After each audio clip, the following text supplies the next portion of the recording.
All right, welcome back to the channel, or welcome if you're new. So I'm playing a Kenrith, HadouKen Kenrith combo deck that gets to play a control game with all the best planeswalkers and all the most fun stuff that you can do in a control deck. But it also has all the nonsense that needs to be banned from the format. It's got the Necropotence and the One Ring, Underworld Breach combo, Thassa's Oracle combo, Gifts Ungiven, Intuition is set up, any of that. This is my third time making the videos. I had a couple of issues with the last two, so I'm going to try to touch on the key points. Unfortunately, we lost a lot of gameplay, but basically the key point here is that you Sphinx, maybe it'll come up in the game, but basically if you Sphinx for, let's say, Intuition, Gifts makes it easier because you can get 4, but if you Intuition and you go get Nonsense ban card, Nonsense ban card, and then, sorry, I said Sphinx. If you Intuition for these 3 cards here, what they end up doing is they almost always just give you the LED. Then you crack the LED, flash this back, target the breach, and then target the LED with the second iteration of this. And then you use that LED to Intuition again. And in that Intuition pile, you add Brain Freeze to the mix and a couple of other cards that almost don't matter. And from there, you mill your whole deck, and then you Thassa's Oracle kill them. And then when that doesn't, if that doesn't work, it's a perfectly functional control deck. If you draw Thassa's Oracle, you can just potentially just pact or consult and end the game on the spot. And just all around kind of a broken mix of dumb stuff. Unfortunately, I was having a great marathon video against Dots. Here. Let's go to today. And yeah, I had one loss there and one there and a bunch of wins, and they were all hard fought, and then these other games here. And unfortunately, what happened there was that my microphone, unbeknownst to me, the wire that connects to my microphone had come loose. So I don't know how long I was recording with no sound involved in it, but it was actually like a fairly long, in fact, if I look at the video, yeah, 2 hours of recording completely down the tubes because, as far as I can tell, I didn't have any didn't have any sound for who knows how long. Dots has been playing Minsk and Boo. Dumb and boring. But, you know, this deck that I'm playing is, you know, loaded to the gills with bullshit too, so let's be honest, it's all just dumb. In the last, so Dots started playing me with Minsk and Boo 4 games ago, I want to say, 3 or 4 games ago. He beat me one of them, and he may beat me with this. My hand's not great. But in every single one of those games, every single one, the man's gone first, which is so frustrating. Because Minsk and Boo is very tempo dependent on how good the card is. And in this case, like my opponent, okay, so he grabbed himself a Wasteland. And in this case, just going first, like it just look at the difference in terms of tempo. All right, we're gonna hide the Mox. Hopefully, my opponent's like tempted to do a Wasteland here.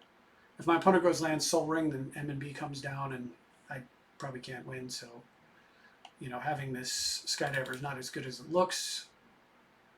All right, well, he is doing the M&B thing that it normally does, which is turn 2. And unfortunately, I just don't have the interaction, and, you know, how could I? So 1, 2, 3. If I could draw like an Ancient Tomb or a Soul Ring or anything to ramp me up, I might have an opportunity here to get into the game, but otherwise, I basically do not. Okay, so he's just going to kill this right away. Draw 1 card. Okay. I mean, that's a sensible play. I've got to slow my opponent down a little bit. And I'm going to have to pitch probably blue because I want Badlands in case I don't know what my opponent's going to do. Yeah, I need some way to attack Minsk and Boo, so that's what we're doing. So he can +1, and then I can attack and kill the M and B. And I think that's the best I can do, and that's if he doesn't have removal for the 2/1 flyer. That's pretty fragile right now. But don't know what else I could do.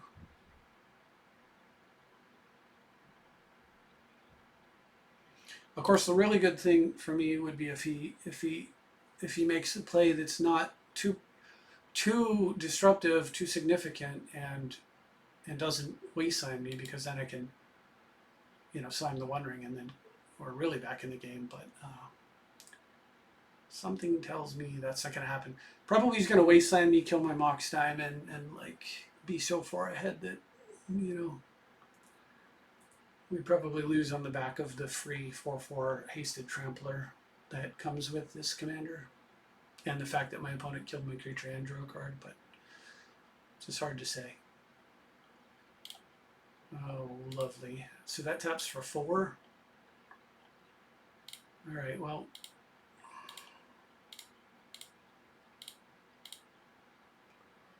obviously needs to die. It's a shame I don't still have my plow, but how could I predict a Fanatic of Roas, and how could I really do much about it anyway?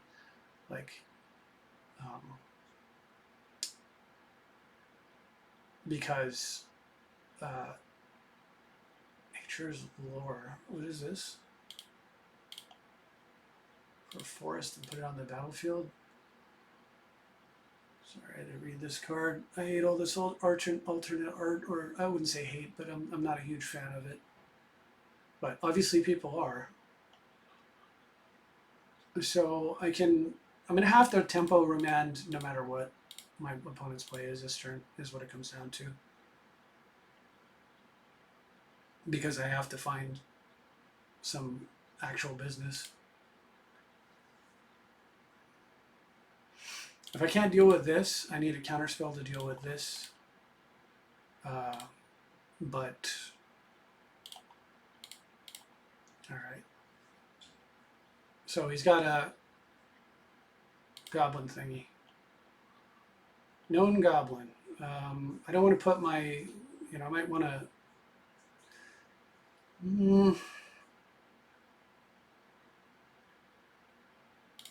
No, I'd like to get a Tundra. In this case, when I say Tundra, I mean this guy. It does clock me, but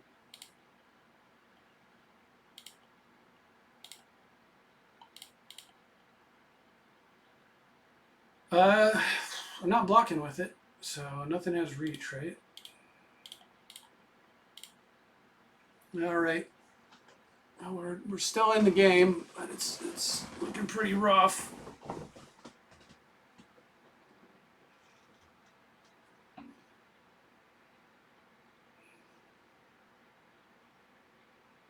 He may be tempted to ping off the.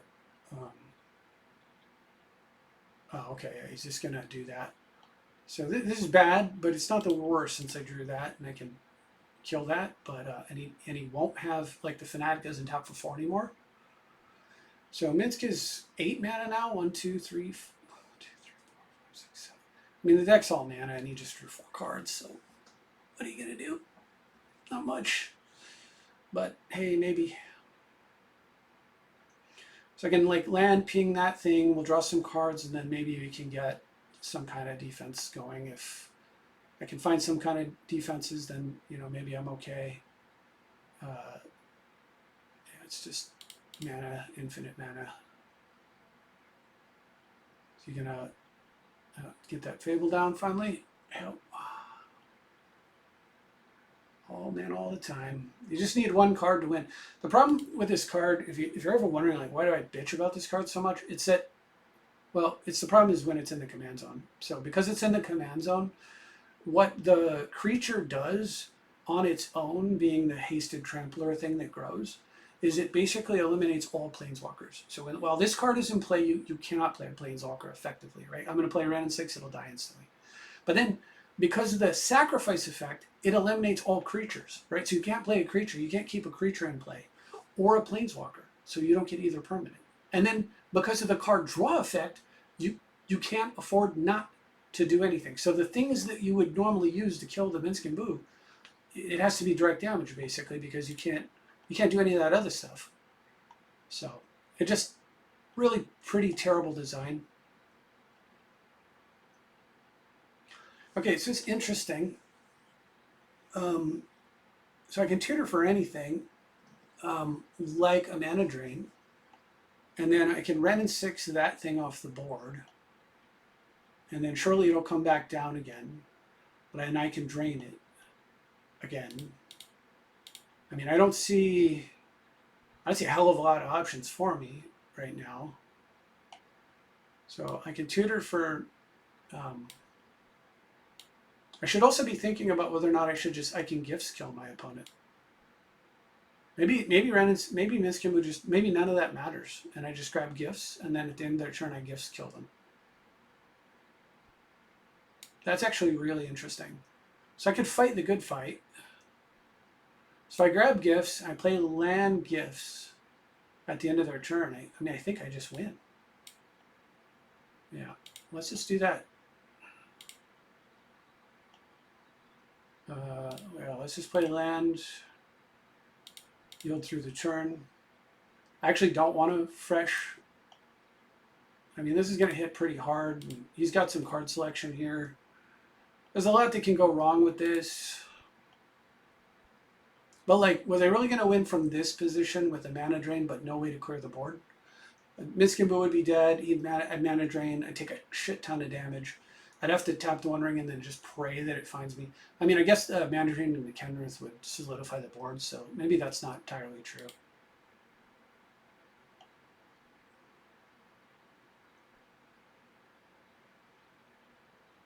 God bless America. Of all the things that my opponent could play. Of course.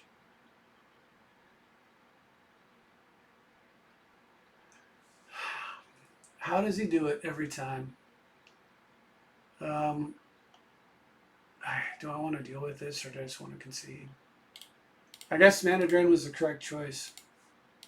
God. Fuck. I'm so sick of Minsc and Boo.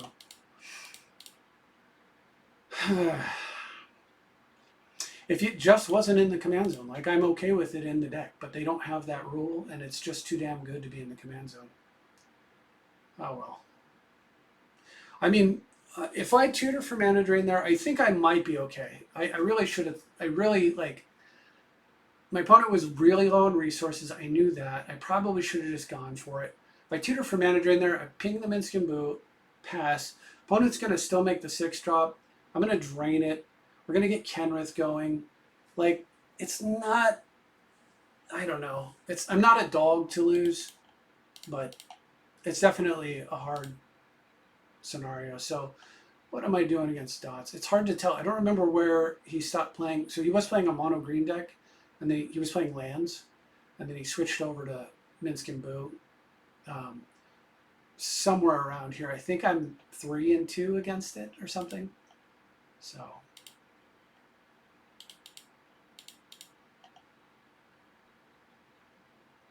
I am, however, like I said, 100% going second against this guy. 100% for some reason. Yeah, maybe I can play this other cat? No.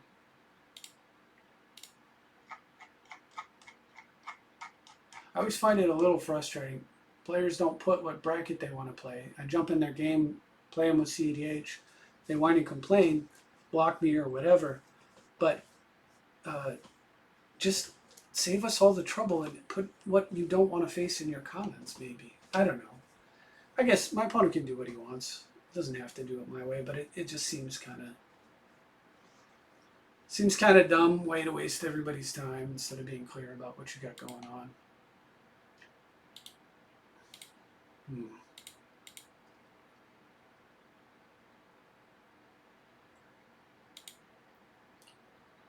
Yeah, I mean, it's a good deck. The deck is good.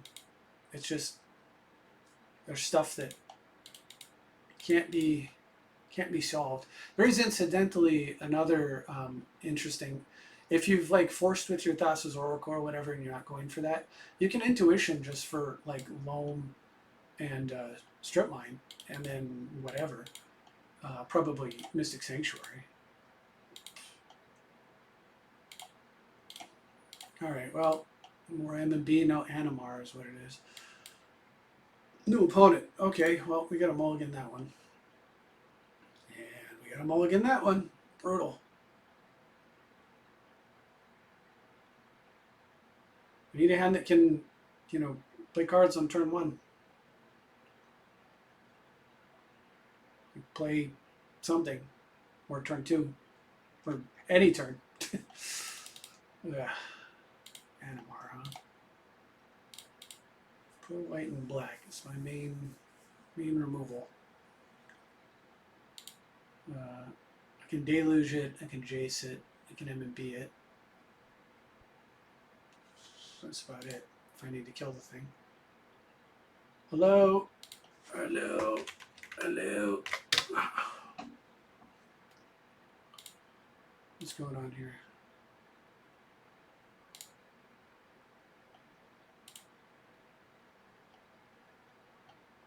I guess.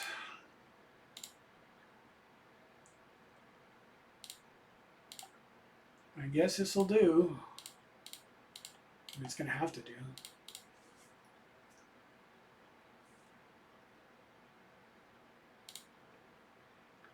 I think I can keep mulliganing, and it has a play. But against red, green, blue, yeah, I don't know. Hit the land. Like I never didn't have it. So here I might tutor for the intuition strip mine nonsense.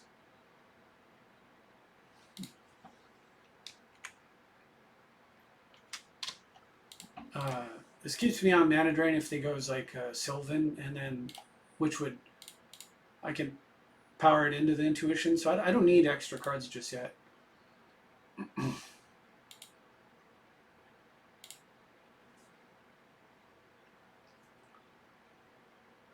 Or Farseek, you know, whatever.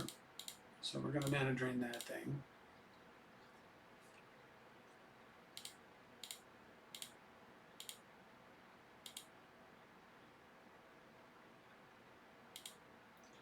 And then I think here, there's no way around it for my opponent because, okay, well. So we intuition.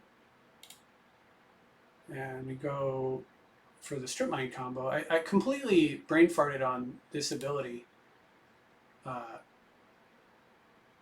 to do this when I was playing against dots too. Okay, can I have Wastelands, Strip Mine, or Life from the Loam?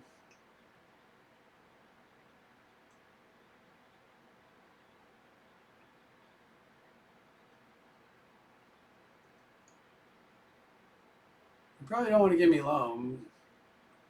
Not that you can help it. So like yep, GG.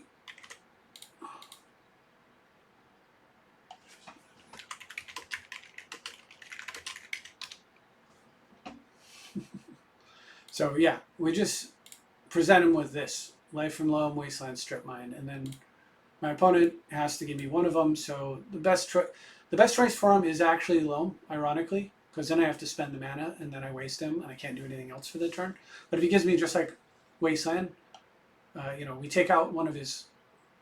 Honestly, we attack his red probably, and then we slap down Confidant, and then we can Confidant a card for free, and then Loam back and just start strip dead.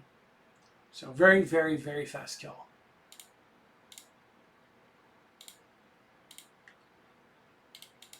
CEDH is not about fun, unfortunately. If it was supposed to be a game about having fun, we would ban all the garbage like that makes it not fun. But apparently, that's not what it's about. Anyway, pretty neat use of intuition there, at least. And that is incidentally why I'm running Loam and W6 over Crucible. Though I suppose I could run Crucible too, like I said, well, in one of the other videos. I could have Trinket Mage here, I could run it like a Crucible if I wanted a third Strip Mine Recursion option. But I actually don't think I do, and the reason is I'm holding space. That Trinket Mage will probably come out and become the new Tezzeret.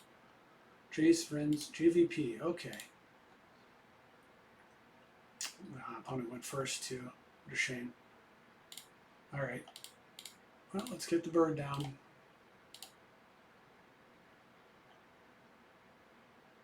Down comes JVP, I assume. Ristic Study, okay. Bounces my bird. He's going all in, man. That guy's pissed. The way he's playing, you can tell he's just angry. And so, very interesting.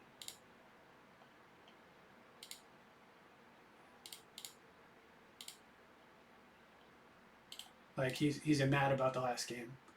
You can feel it. I can feel it through the screen. This is the same guy. Funny thing is, I couldn't play anything last turn. I could have set on Spell Pierce, but I couldn't actually cast like Teferi like I wanted to, because I would have needed the extra mana. So by delaying my Teferi turn, delaying his turn to bounce,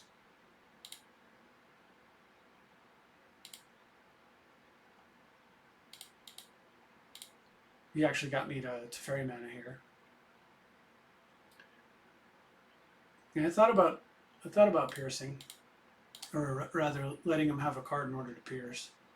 But it's okay. I suppose he can unsummon again. I don't know what he's doing over there, like with the Jace. And pretty soon, it's not going to be too relevant if he doesn't actually like do something. But we'll see. He's got to find more counter magic.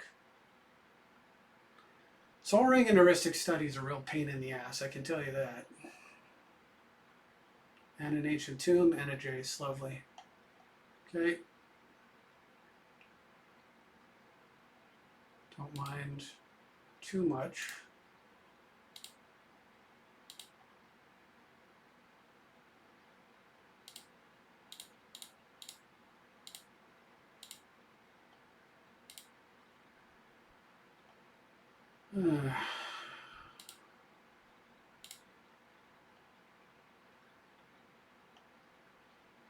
So now I can get my Jace down if I want to, and I can start chasing. And that seems like a pretty good idea. I mean, I have the potential to get it down anyway. Let's see if it gets countered.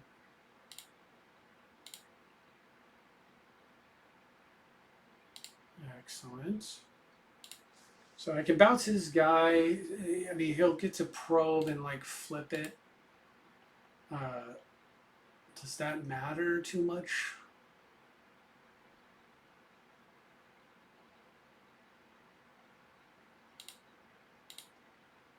I don't think it matters too much. Ponder looking pretty weak. Don't need an extra land. Okay. I mean, it's on the top. Ponder is, but... Oh, give me a break.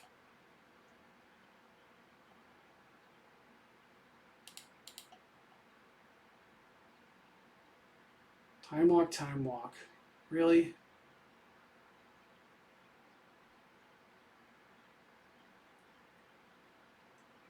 He didn't Jace. It's not like I misplayed by not looking at the top of my opponent's library here.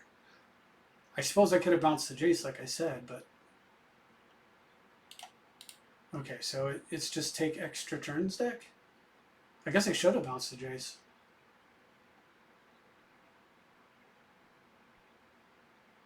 If I bounced the Jace, he would have taken an extra turn and played the Jace, and then he would have flipped it anyway, so there's not a hell of a lot I could do here. So yeah. Oh, he's not going to take an extra turn? Surely he's going to take an extra turn.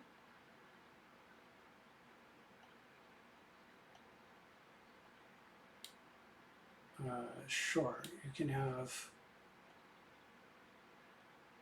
bribery. I suppose a Gilded Drake. You can have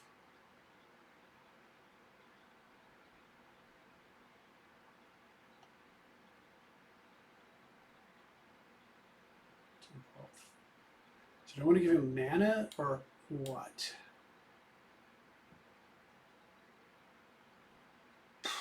I don't really want him having a counter met spell, but I do have like Pierce. And I have this.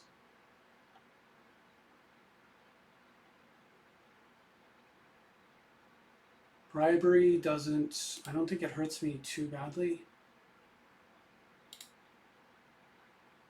Drake doesn't hurt too badly. So yeah, I'm going to give him that.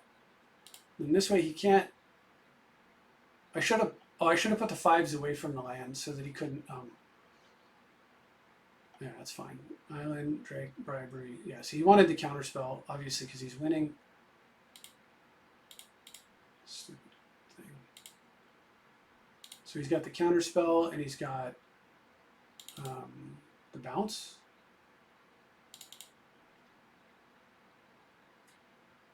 Lovely if he would storm that bounce and make me pick up my mana vault. It's actually net positive.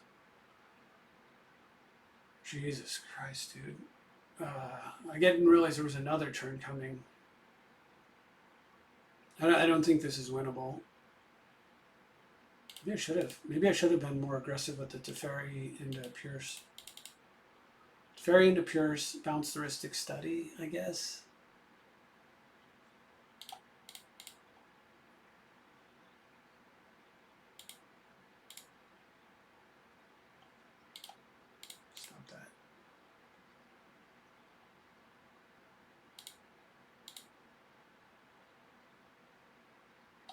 All right, so we've got M and B.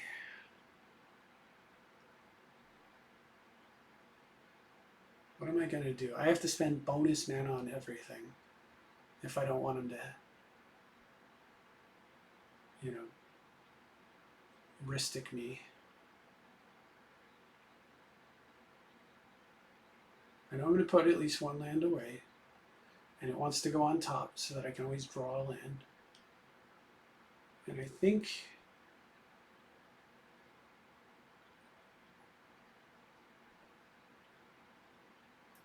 so do I want to go 4 mana for M and B? Like, how am I going to do that? I've got to get the halfling down. I think Ponder has to go.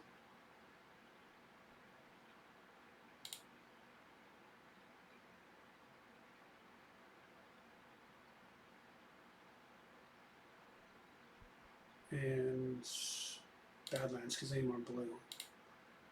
Maximum blue. Oops.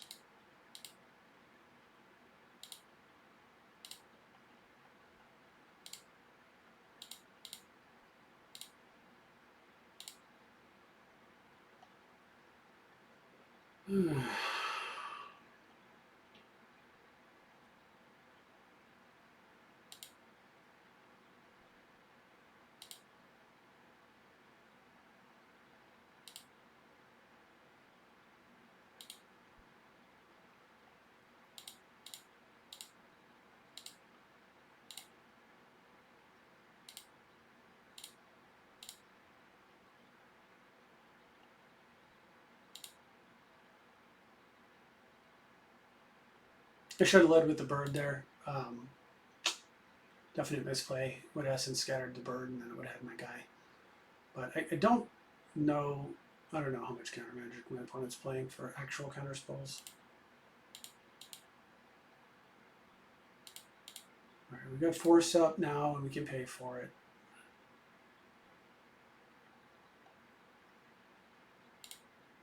Really isn't a lot I can do here.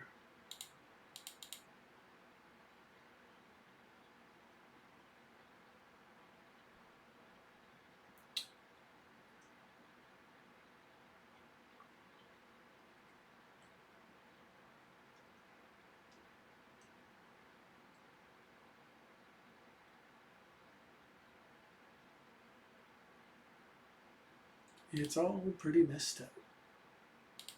So I want to get his Jace off the table, little Jace, the one that can bounce Minsc and Boo's token. I can also try to get the big Jace off, but I actually want him to mill the shit out of me, because if he mills me with his Jace Telepath Unbound,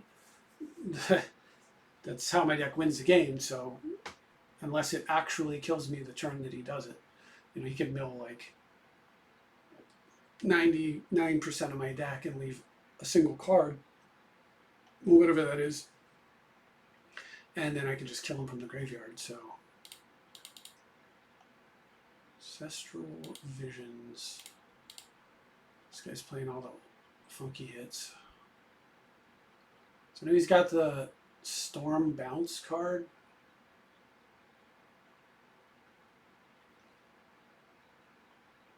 Yeah, don't care about that either.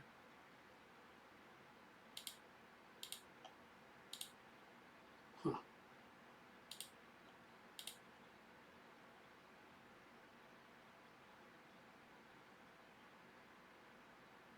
So could untap that.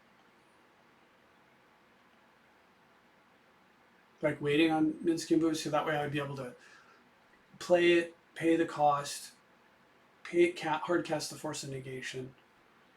Alternately, I can like Mystical Tutor for whatever. We can leave the Mana Vault there for now.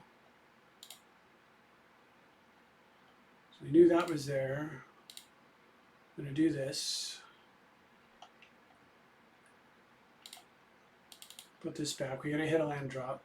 We got to constantly hit land drops. Question is, do I want to? I mean, the Noble will give me more mana. 5. So I can't hard cast Force yet. So I want to tutor for counter magic.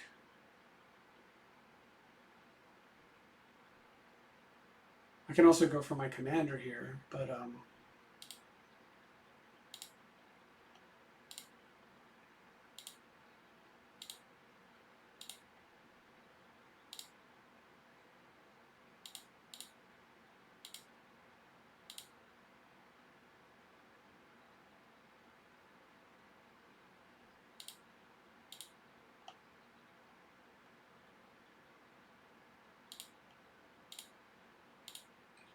all right, I think we're going to go for it next turn.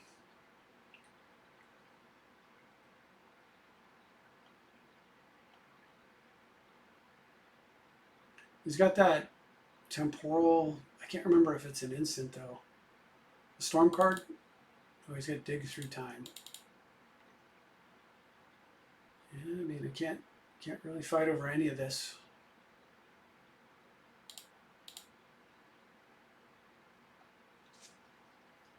Cannot afford to fight over any of it. Mystic Study really squeezing me by the gonads.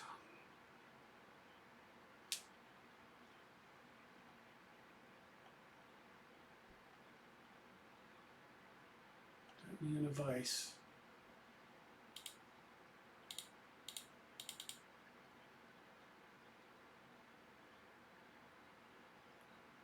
I'm actually somewhat surprised my opponent's not taking a bunch of extra turns, but also okay with it. 1, 2, 3, 4, 5, 6. I don't have any stifles, so I don't need to. I can auto yield to that. What is the plan?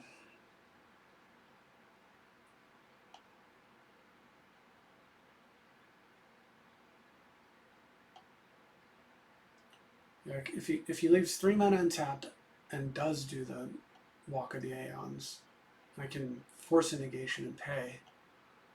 And then that leaves him in a situation where he's got 3 mana untapped. He maybe taps 2 mana to counter and then I pierce, but I'd have to. Okay, perfect. That's what we want.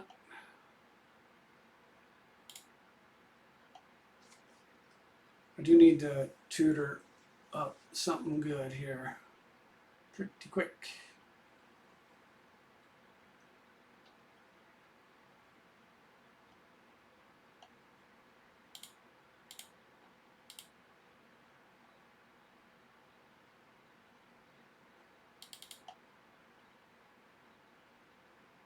Now, the tutor actually won't do anything if he plays a single spell.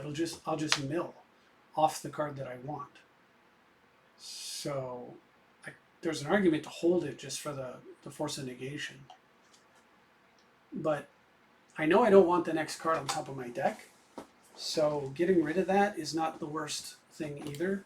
And having him make his plays on his turn is, of course, optimal. So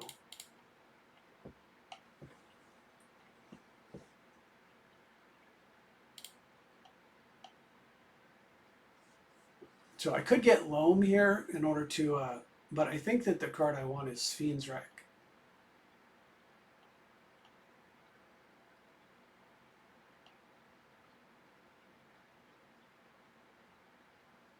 Let's think it through.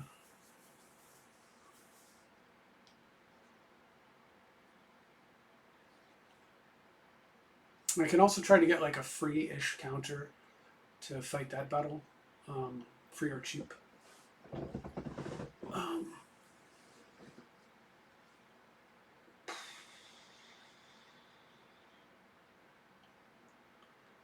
If I were to cheat it to Fairy into play, it'd be huge with those Fiends. It gives me a way to try to do that. You know, like I said, or I go get something defensive, go snag a mana drain, continue to play like the long, slow game. I think Fiends is fine though. He has to counter it. It's the same as mana drain, except now if he mills it off, I still get it basically. Okay.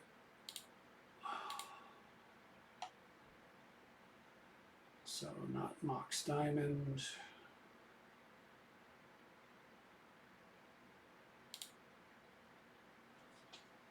Do we need even more land? 3, 4, 1, 2, 3, 4. Put the pact on. So do this.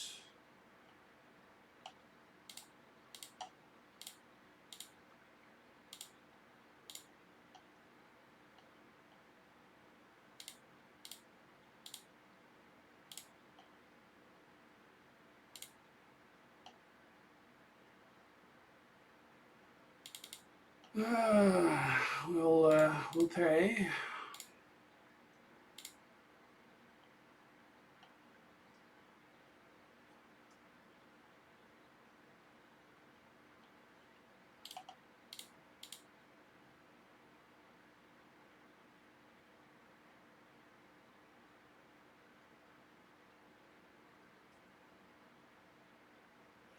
So mana drain's kind of bad, but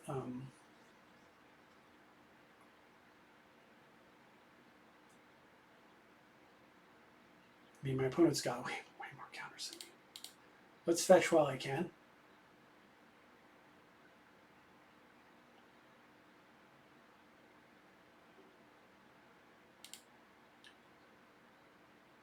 So now the question is, do I try to push with M and B? Do I try to fight over this with a force?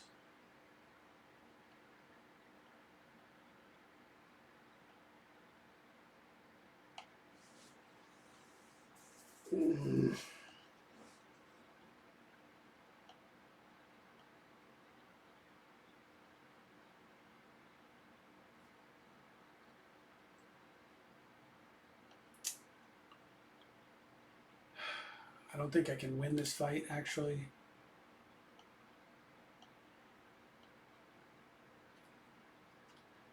There's a good chance I can't win any fight here, but we'll. It's okay to have his scenes cleared. All right, attack Jason Mind Sculptor.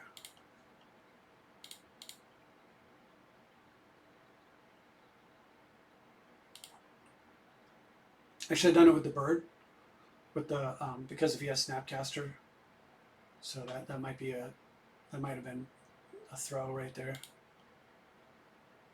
But the good thing with the noble is that if he bounces the noble, I play the noble, attack with the bird. If he bounces the bird, I just attack with the noble. It's fine either way. And of course, if he bounces, the Jace is now dead. So we take that option kind of away, sort of. Alright, when it's got boatloads of mana, she's gonna go get a something with Storm, I guess. What's he go get?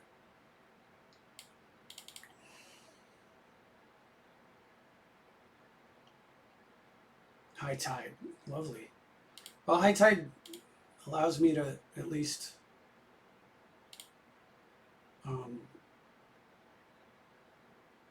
pay.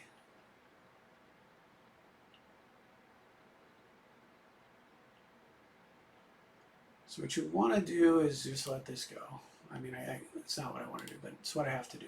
2, 3, 4. Yep. Okay. I mean, it looks like I'm dead. I mean, you can't let the freaking blue mage have a Jace, a mono blue deck. It's just like living the dream over there.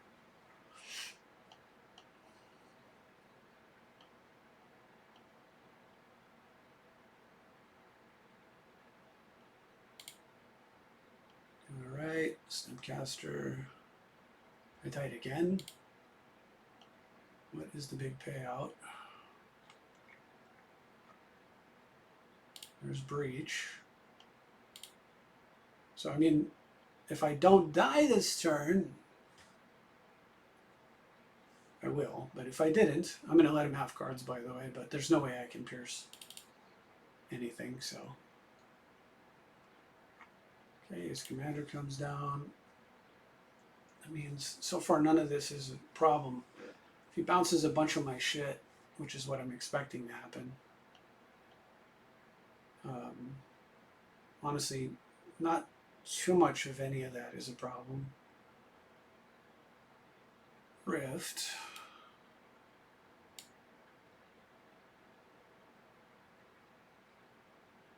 I'll float some blue.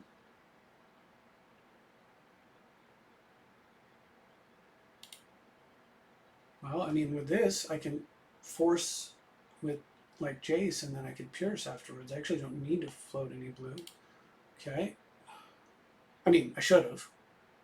That was, I don't know what happened to my brain right there, but yeah. So now does he, is this his big, like big, he's gonna bust his big, bounce, bounce, bounce, bounce, bounce all my shit, all my lands. This is the reason, of course, not to. Cool. Yeah.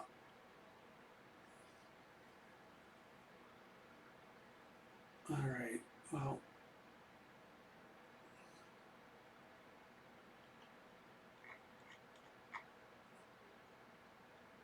Okay. Some of these I gotta deal with.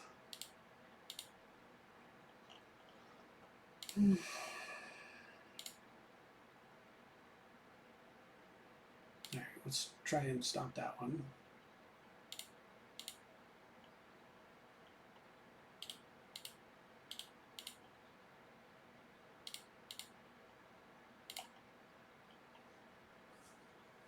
All right. So Arcane Denial. So, all right, 1, 2, 3, 4, 5, 6. So 1, 2, 3, 4, 5, 6. So if I want to have a third land, what I have to do is pierce here, and then we don't target the Arcane Denial, we target something else. And he's tapped out. So we're going to have to pierce and give him cards. Like when on my go off turn, my opponent gets cards. That's just how it's going to be.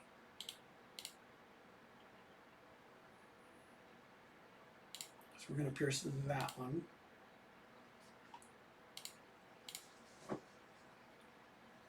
And then we're going to let the Arcane Denial resolve so that I can grab some extra cards.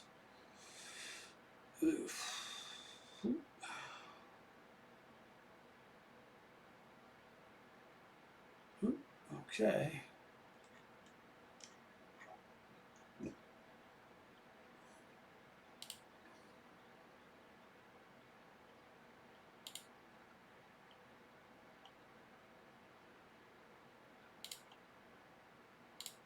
Yes, I do wish to use the ability. And if I could have just drawn like any of my fast mana. So my Sphenes is gone, right? It's 5 mana to use it.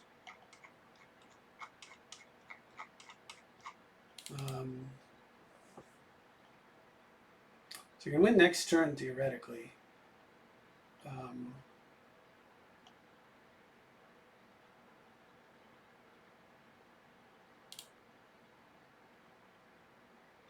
We cannot win this turn.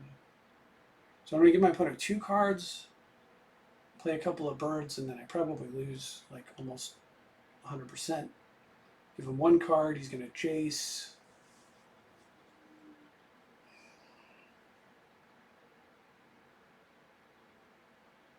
Give him no cards, he's going to chase though. Right, I get the mana vault down, or the bird. I can do the mana vault thing next turn.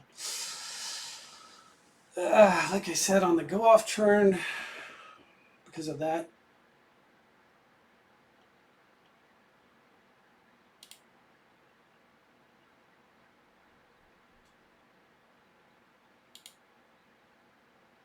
I can stop the Jace, so my opponent's almost out of cards. What is he?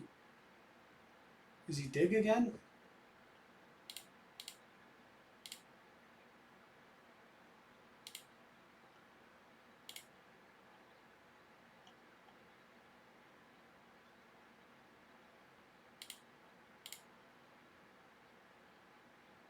All right. I mean, I probably just lose here. I have to give him 2 cards.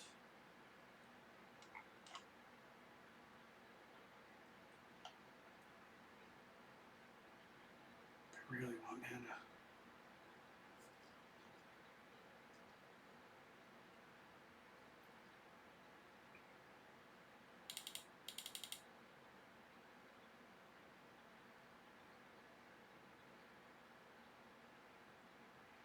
If there'd been maybe 1 less bounce there, I think I could have won the game. So I would have slammed and then flash back and then go off. I shouldn't have given my opponent a card here. I should have tried to play around the possibility that he doesn't have a counterspell. So this was a huge error. He doesn't have a counterspell next turn. He hasn't played significant quantities of counters. I made a few errors this game.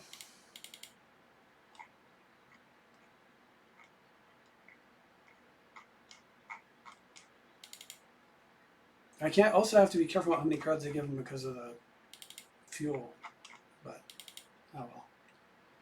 So I'm going to play the freaking bird and feed him another card.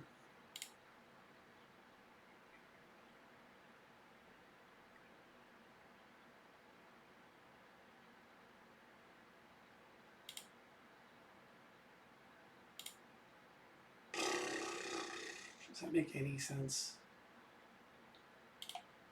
Makes no sense at all. Didn't mean to give you a card there.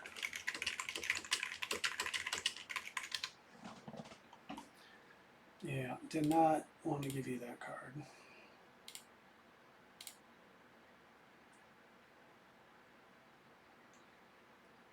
I don't think Enlightened Tutor's going to do anything.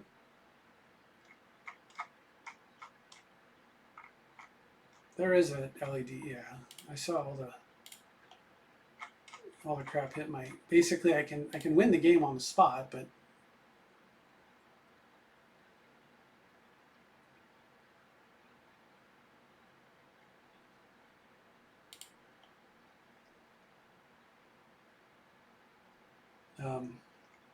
I need my mono blue player to have no counter magic, so probably not happening.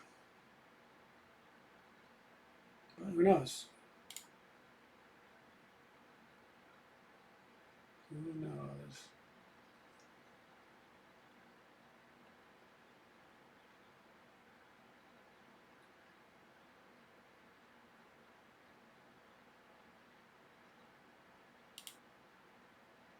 It's gonna bounce more stuff.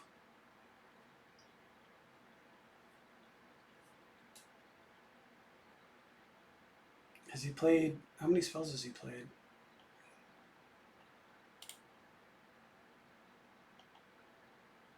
Yeah, bouncing the vault doesn't, it's not like tremendously beneficial here.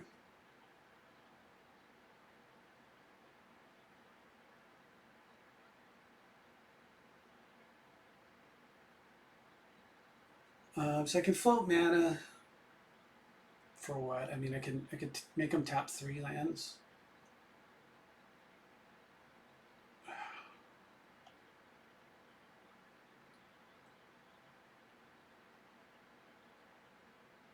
Sure.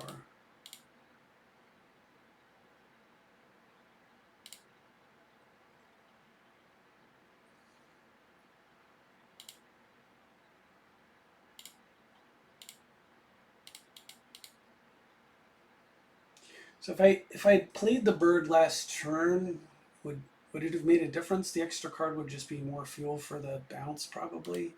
It's hard. So on the turn that I'm gonna die, I'll be able to loam at least.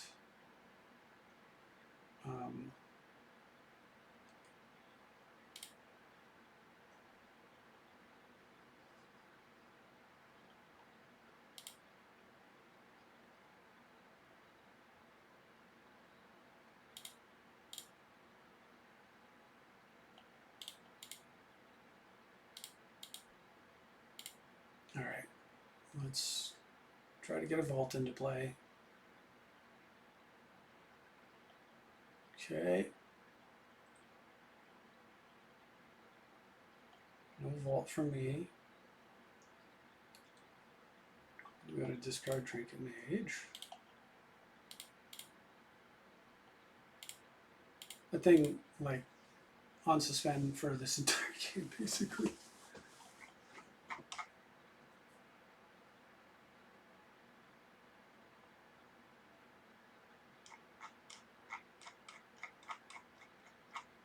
All right, 4 cards in hand. I think I'm dead now.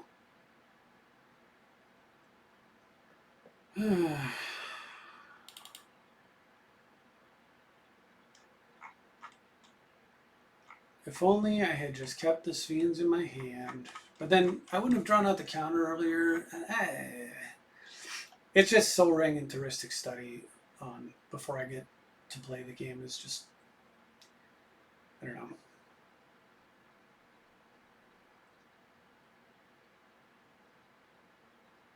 You're going to attack? There's 6 cards in my library, bro.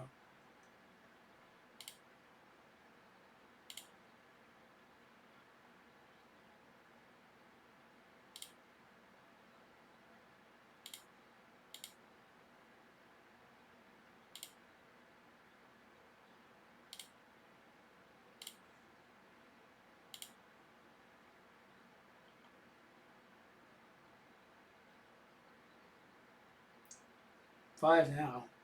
All you have to do is literally draw a spell. All right, I'm going to concede. I'm dead. Brutal. Not the worst. Could be an argument for this card, though. Because if I have Loom, I can make sure Kenrith gets down and kills Planeswalkers. Then maybe something I need to think about. What would we pull? Worst card in the deck, 100% Badlands. No, that's not true. That's not true. Is it? It could be Taiga. Let's sort. We have way more black than we have green, so it's not Badlands, it's Taiga. All right, let's try that. I think that switch is okay.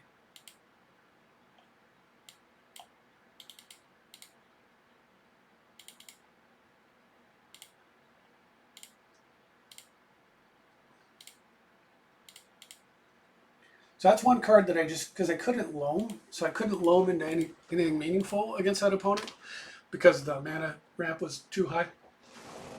The other card that is interesting and would have been good against both my previous lands opponent that you didn't unfortunately get to see, because my cutout last time would have been the exploration. And certainly it's a way to recover from nonsense like that. And then just in general, if you notice, a lot of my games I'm really cluttered with. I actually have too many lands in my hand. So having that option to just turbo lands down is pretty solid. But I will say Trinket Mage has been all of useless.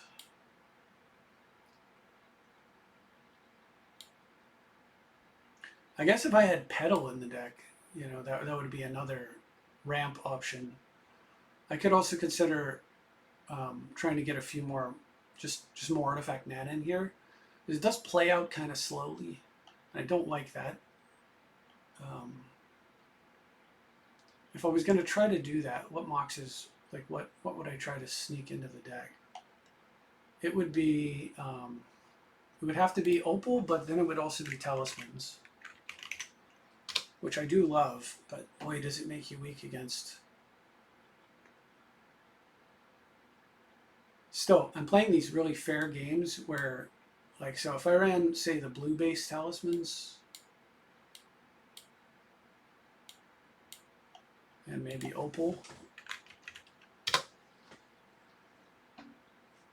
Alternately, there's Workshop and Friends, but something like these 5, like, is there a way I could even fit all that into the deck? Do I have to give up on the loan business?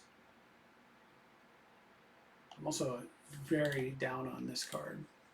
I hate just sitting there and looking at it. I can't do anything with it.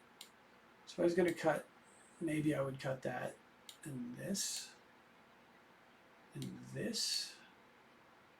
And I'd have like 2 more cuts to make if I wanted to make it work. I could give up on Portable Hole. It hasn't come up at all. Spell Pierce kind of weak, but well, I sure would have liked a Portable Hole, Prismatic Ending, or Haywire Might in that game, though. You know, I would have liked to attack my opponent's Soul Ring early in that game. So maybe that doesn't make sense. I'd like to give up a 2-drop or 2.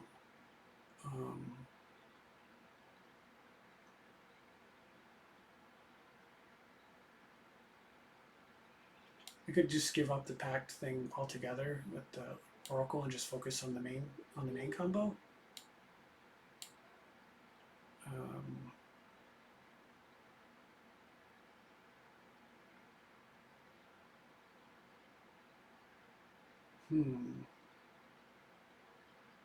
This is not a bad idea, I don't think. I got to make sure that I get it right. So it would look something like this. And then these cards go out. Let's try this out. Let's try this out after this game.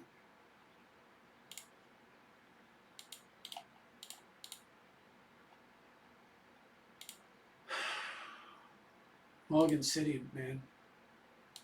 And not for color reasons, just sheer quantity. Which is why I'm trying to shoehorn more mana into the deck here. I could probably cut a land also. Alright, let's go.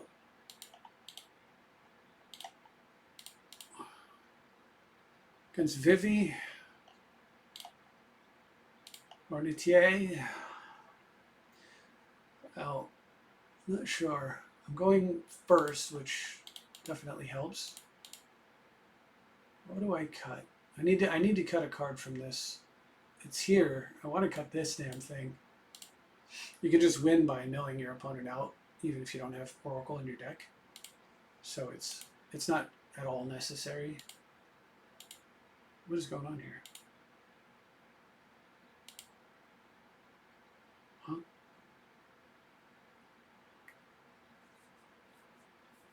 I'm not going to even tutor here. If my opponent has Mental Misstep, what are you doing over there, opponent?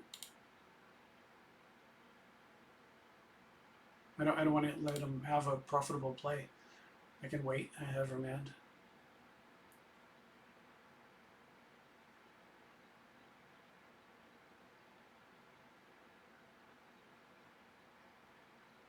I don't know what my opponent's doing.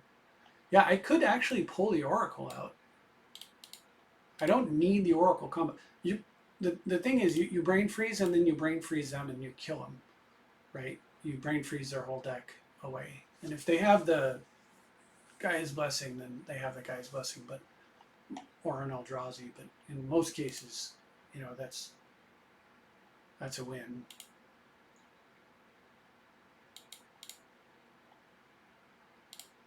That was a fun one. My friend, I ended up speaking as a guest speaker at this school, and then my buddy was taking a snap photo of the event and just talking about what's cool about the military. So if I want to guarantee, you know, mostly guarantee the win with the Oracle, it needs to be in here. But for the most part, like, you know, you can spin off, do the thing. Most people can see it on the spot. You can also brain freeze down in like a certain distance. Trying to get a ton of mana, kind of stop, and then just like put in a board together that can't be beat. You know, Mind Twist them, Midskin Boo them, Oko them. Like you can build up that way. It doesn't have to be Thassa's Oracle, which would be interesting. Let's try this. Let's try this. I'm very interested in this. The decks are almost always better when you add enough mana to make sure that you go fast. You need to go fast, you know. If I had Lotus Thran, I could add Workshop with this much artifact mana. It suddenly becomes a pretty reasonable payout card and everything. But I think for now, let's just start here and see where it goes. So yeah, we take the Oracle combo out. We leave the Breach combo in. Breach Freeze. And then, like I said, go off pretty good. Set up a board, like just get a disgusting board built up on the go off turn. Then go ahead and hit them with a gigantic Brain Freeze. See if that kills them. If it doesn't kill them, then, you know, then win with the board that you've set up.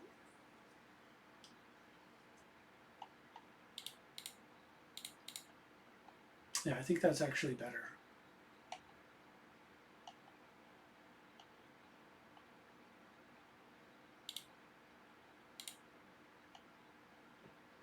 If I had Thran and Lotus, I don't know. Like this could be Lotus, Thran, Onshore, and then Workshop over here for more sort of like abusive starts. It's not a crazy idea. It's definitely been done. We've done it many times in the past, but all right, so I took the loam out, so that is something to keep in mind. I guess I don't have that. Maybe that's a mistake, because that's like cutting a mana source in a way, too. And it's combo enabler and all the stuff that I said before. So now the only thing with loam that's bad is if you have Necro out, loam won't recur unless you play something that draws a card. So like, because you generally don't draw, but if you have Necro out, you probably won the game, so it's okay.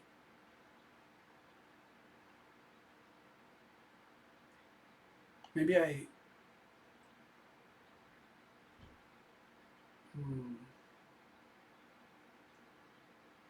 Funny thing is, because I'm not playing Winter Orb, I'm struggling against all these big mana decks. It's such a hassle.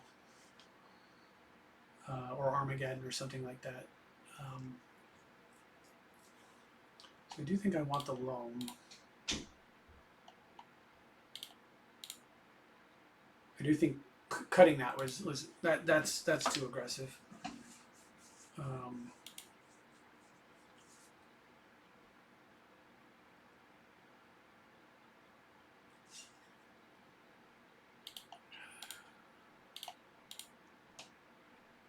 What would I?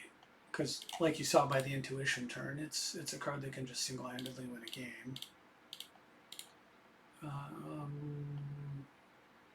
Maybe Opal doesn't have enough things to proc on. It's hard to say. 6, 7, 8, 9, sort of 10, 11, 12, 13. I don't have copy artifact. I don't have the ready. I don't have trinket. Might be, maybe opal is, I don't know though, that card's insane. If you can't play opal, you probably should fix your deck, is what it comes down to.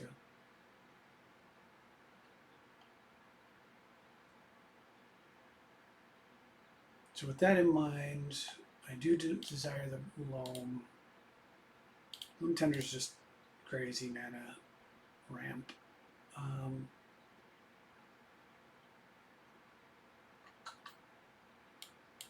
Is this correct? What would I pull?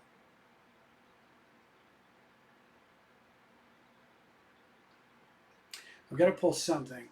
I wish, this is the other change I'd make to Commander. All Commander decks should be 100 cards.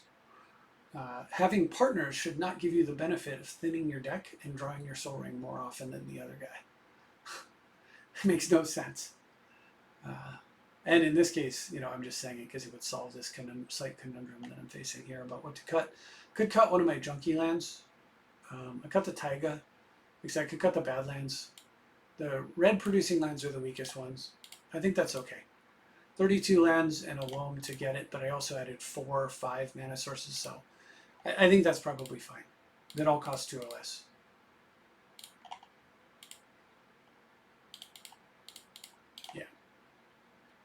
Yeah, that'll be good. So if we look at our sample hands, we should be doing well. Yeah. I mean, okay, yeah, every hand. Yeah, I mean, just consistently, like, yeah, this is the reason. So the reason for this talisman is I go first turn Imperial Seal for Soul Ring, second turn land, Soul Ring, into Talisman, into Confidant.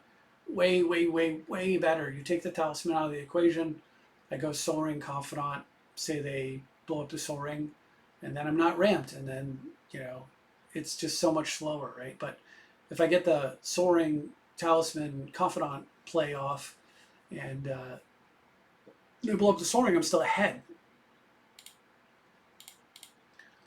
And that's where we want to be. So that's what we're trying to do here, yeah. Like here, we tutor for Ancient Tomb, second turn Ancient Tomb, Talisman of Progress. We use Bayou to do it, and then we cast Sylvan Library. So I'm learning, the deck's getting better. That's why we practice. All right, we're playing against Grand Arbiter. This looks like a keep to me. Also, if I don't have enough mana ramp, this card gets much weaker. So Grand Arbiter is super good when they have a Soul Ring. We're going to keep the Haywire Might. We're going to keep all the mana sources. This is great against blue, so it's tuck one of these two away. This is also just, this can win the game quickly too by getting Strip Mine Lock. And this can win the game by, you know, hitting their hand. But right now it only hits for like 2, so I think we'll tuck the Mind Twist away. So we'll go first turn Haywire Might, second turn land Arcane Signet, and then if we have to activate the Might, we can do it. And then third turn, try to get the Teferi down, or Intuition for Loam and double Strip Mine. Or Loam Strip Mine Caverns, more than likely. You don't need 2 Strip Mines. You can only ever draw 1 per turn. The only reason to get 2 is if you loam them both back, then you can skip loaming for a turn and you can continue to strip. So, so maybe that is an argument for doing it. I don't know what's going on with my opponent here.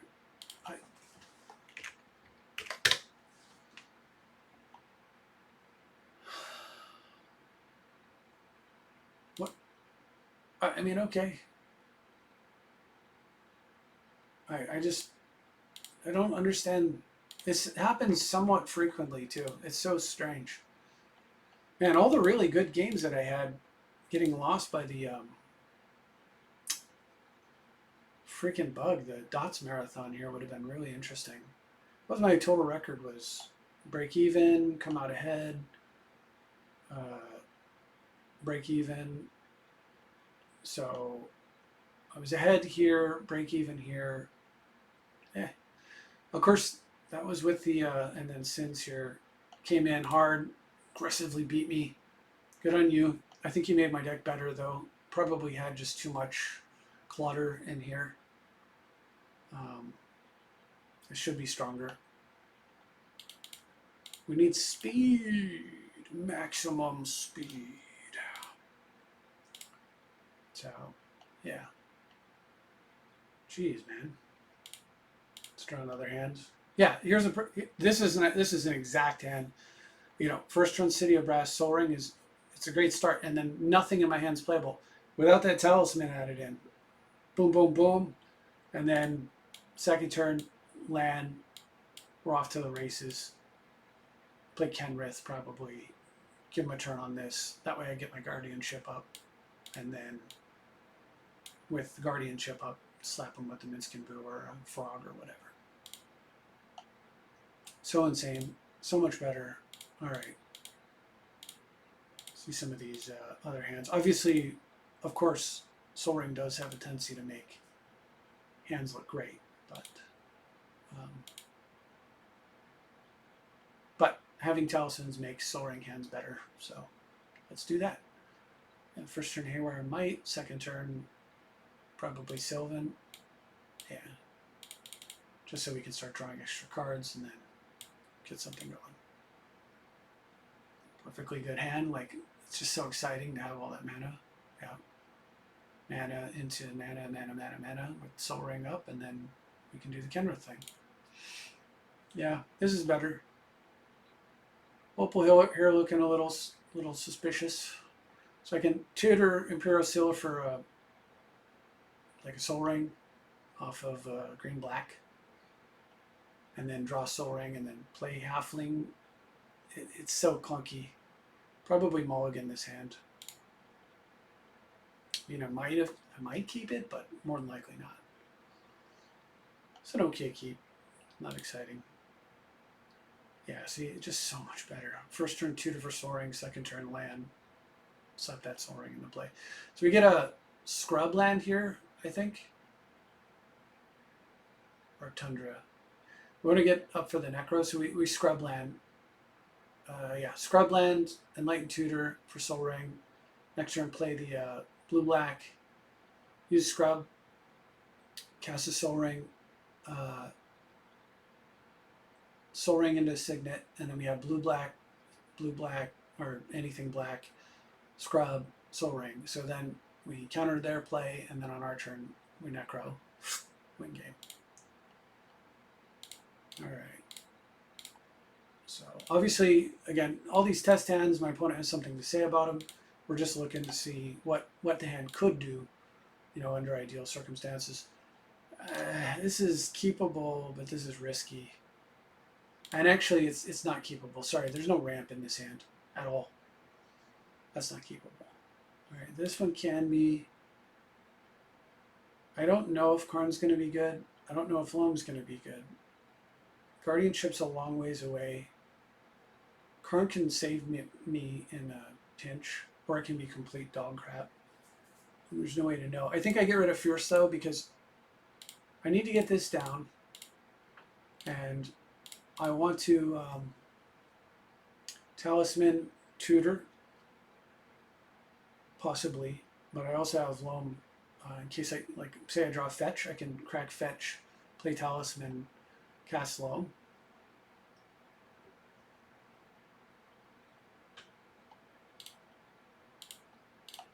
I mean, I'm not assuming that my opponent's here with CEDH deck based on Commander and first turns, but I'm going to play my best regardless. So we'll do this.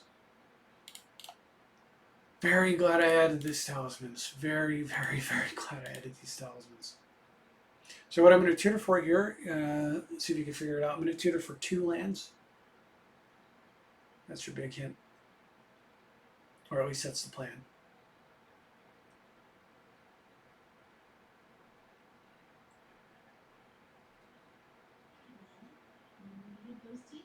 And the card that I'm referring to is Tithe. So we're going to get Tithe. My other plan would be, my other option would be tutor for Intuition, then Intuition for like triple lands, and and then start the loam business. That could be pretty good too. All right, can't attack block, can't do anything. Got it. Opponent understands how to play the game.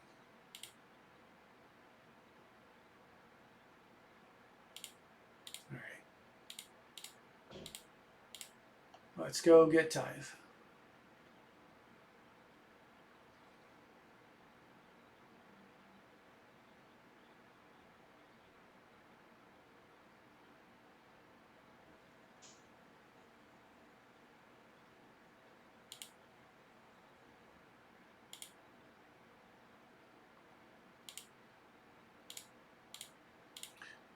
All right, that'll take care of some of my color issues, colored mana issues.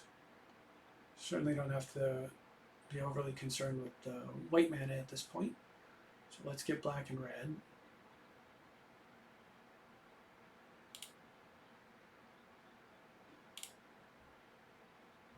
And we'll go ahead and play the red actually because of the slot in my hand.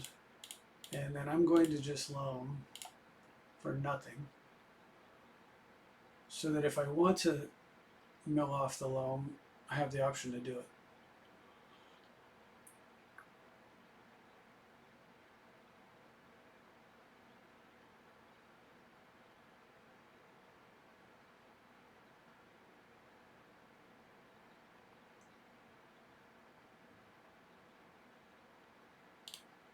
Dreams, huh? Okay. Wild. Alright, well, we will loam. Hitting Jack Squat. And then I don't know, should I just loam again? Let's play the fat stack. Brutal misses there.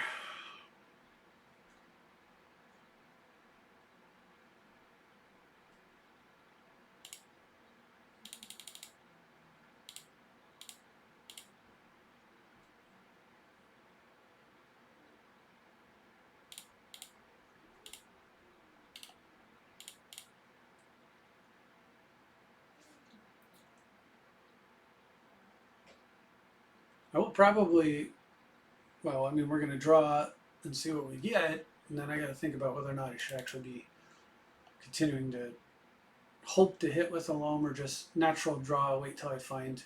I'll probably just natty draw because I want to hit a fetch, sacrifice land or whatever. Play my commander would be, you know, a good play for the next turn. So let's just not worry too much about it. If my opponent makes me discard, of course. Okay, sure.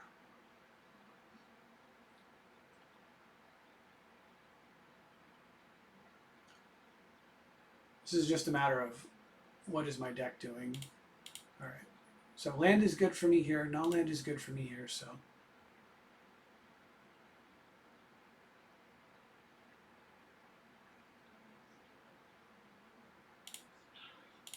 let's just haste in there. We'll leave the black untapped since my opponent's playing a black deck.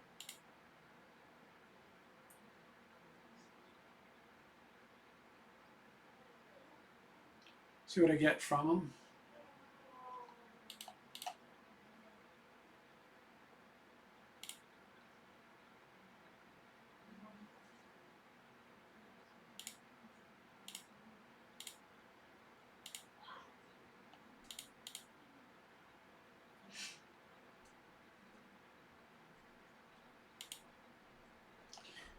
All right.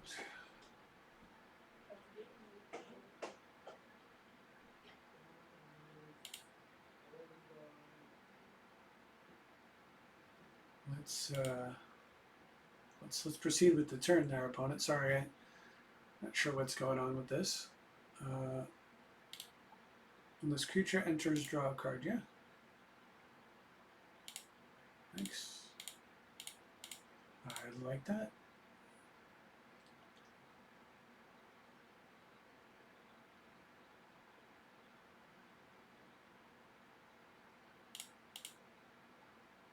I mean, I guess I could have left SWAT up, but I presumably still have this lousy card, but in my deck, but can't be helped. I mean, if I'm going to play this combo nonsense, I have to at least have something. So is this better than the other version of Kenrith? I don't know, honestly. Draws like this feel pretty bad, but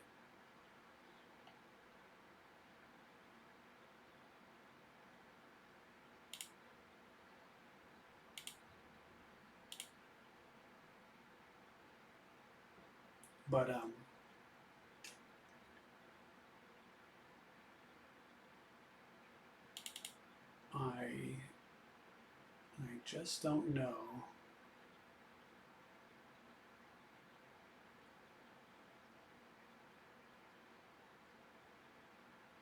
It's funny, I put it together as like a combo deck, and then as I'm going through it, I'm removing more and more combo pieces because I just don't love that stuff. Now, the good thing, though, about this card, if you can keep it untapped, Enlightened Tutor, Vampiric Tutor, Imperial Seal, right?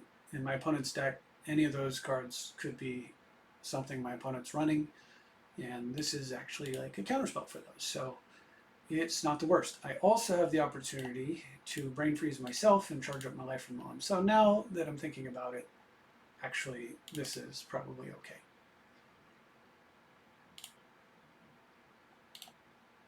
Non-land permanent I control until it leaves the battlefield. Seal from existence. Very interesting. Okay.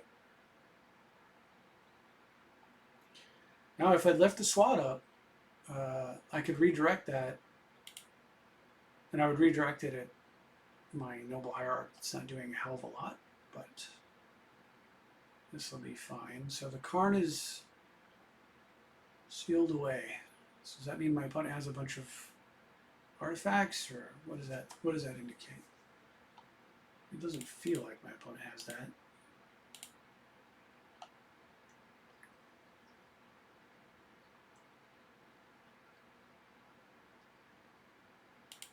This works out mana-wise where I can dash, freeze, loam.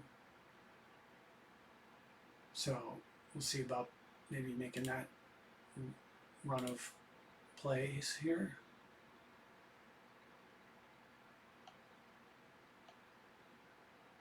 Still down for the dash.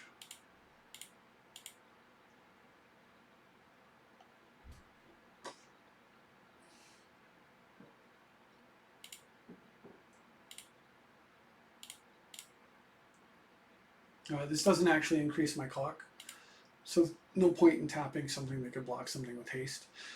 Since the Exalted will cause my guy to deal 3 if he connects.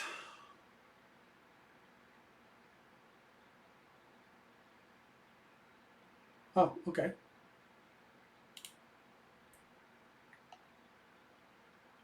Now, had I just played the guy and not dashed him in, yeah, see, I don't know that I'm playing my best here.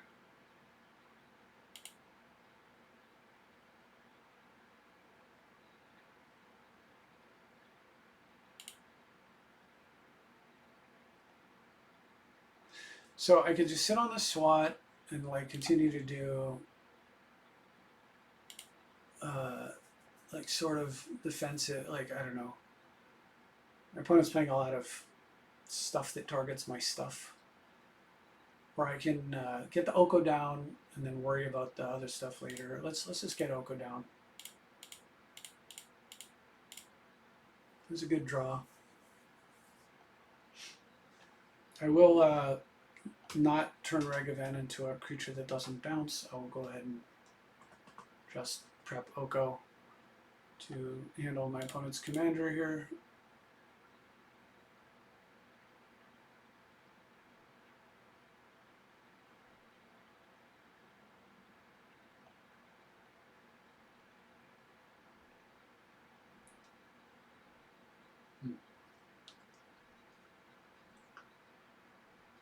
Oh yeah, one thing I could do, well, no, let me think.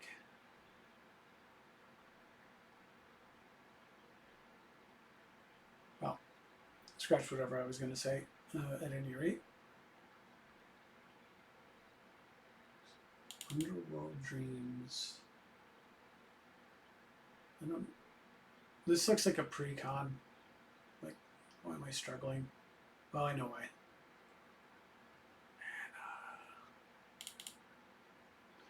No, I mean, it's just things line up how they line up. I wouldn't exactly say I'm losing. I would say very comfortably doing fine. Of course, my opponent could totally shock me in his enchantment deck there and just slap down like a Necro or something, and all of a sudden...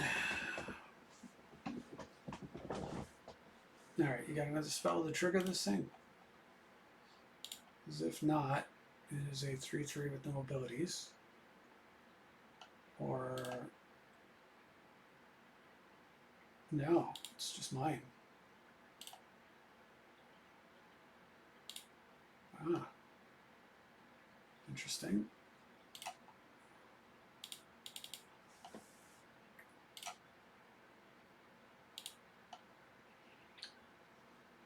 Huh. So I could steal it in order to Ragavan.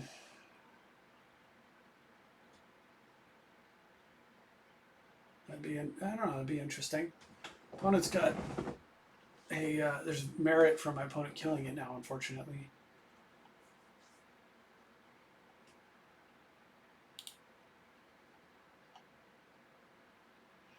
Well, some extra mana is not going to suck.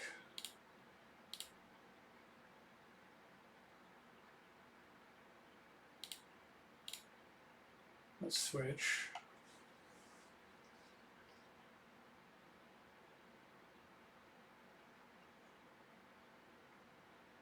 So now maybe we can find some, we can use that to trigger his commander's ability and look for some mana or something. Alright. I'm just going to cast this thing. I don't want to keep having to dash it.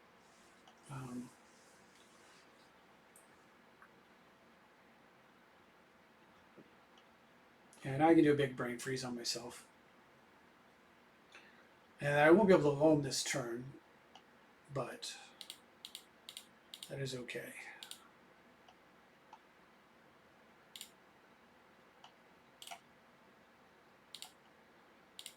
Oh, that was kind of what I was hoping. Okay.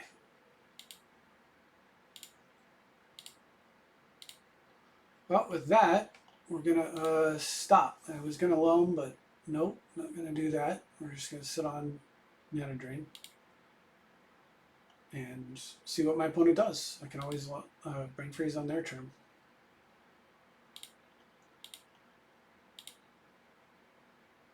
Someday I'm gonna cast these cards, but I am not complaining.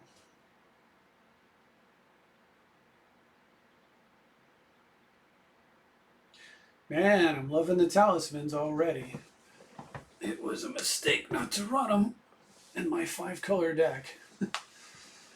That's the other thing, is that fixing your mana quantity is important as well as fixing color in such a deck. So they do a good job of that, being duals.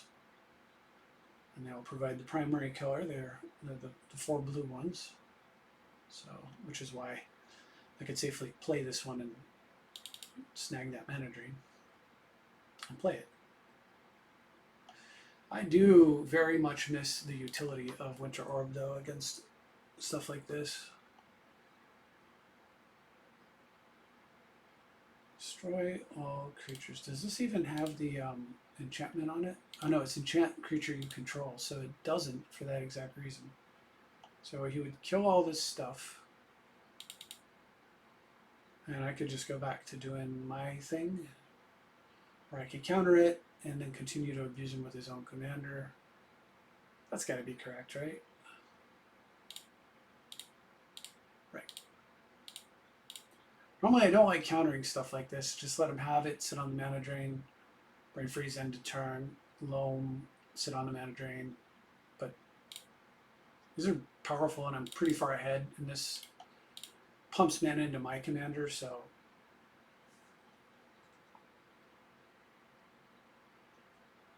this case, I do like it.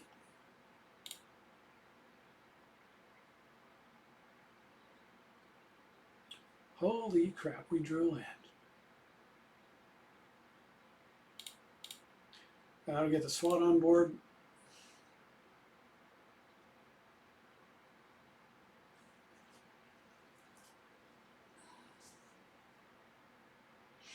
Hello, mana drain. Can you feed me my mana? Thank you. Alright, let's get this going.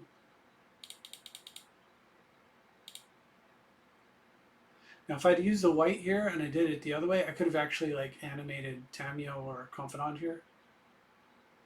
But I'm not even convinced that that's the right play to make. This one's definitely going to make a token. Because I'm not convinced that's the right play to make because I might hit something that I want to play off Ragavan.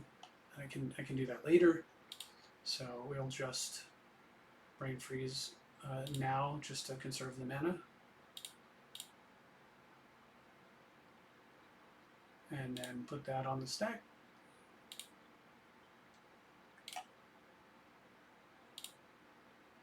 Unreal. That's horrible. Really? I get a land?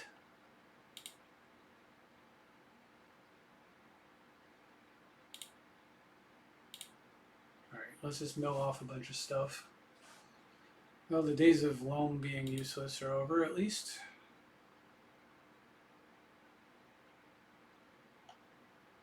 And I think I will go ahead and buff my guy. I want to close this game out pretty quickly if I can. And I've got 1, 2, 3. I haven't hit a land drop yet, so I've got decent mana if I find something I want to cast.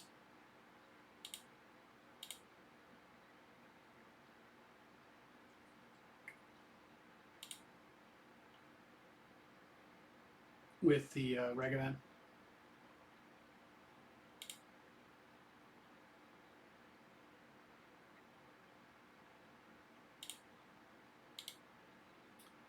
Exile an opponent. Okay, yeah.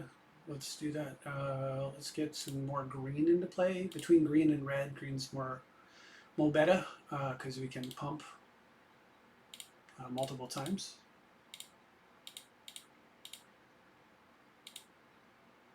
Effectively an Oblivion Ring. So I would love to get that seal, but Ward 3 says no, so let's just stop taking dream damage. Alright, still got the token available.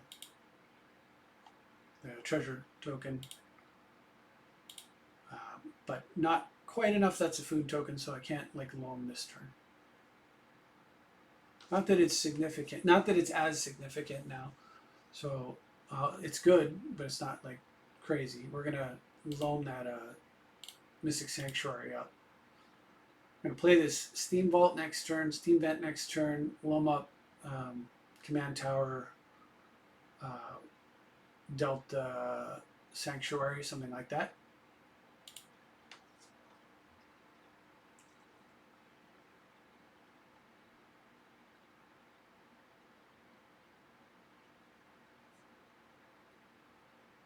Let's see what happens next.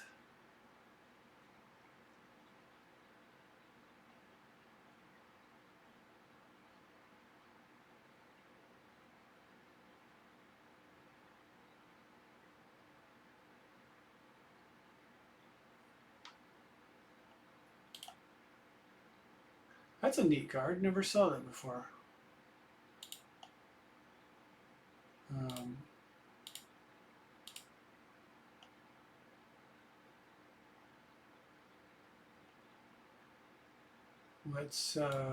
Let's get rid of this Petrify.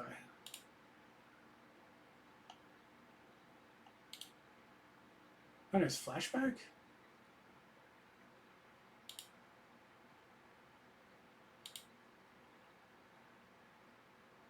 That is cool.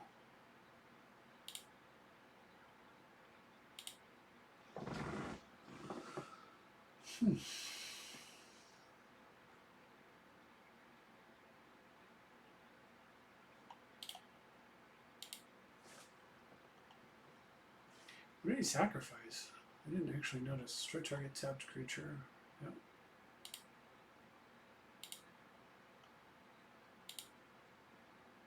Like I said, this is not supposed to be the height of entertainment. Unfortunately, I do need to finish the game against my opponent. You know, playing against what appears to be a pre-con. What an interesting card. But sometimes this is how I find cards I've never even seen before, I don't know about. Sack a non-land permanent. Exile target non-land permanent is a strong effect, and it has flashback. Tap up to 2 creatures. I could, yeah, I'll just fake it.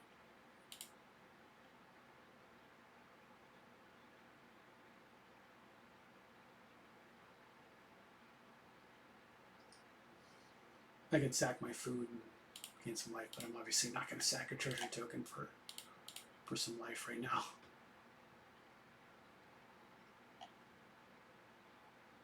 I feel like it might have been easier to win with Winter Orb in a lot of these games. It's pretty interesting.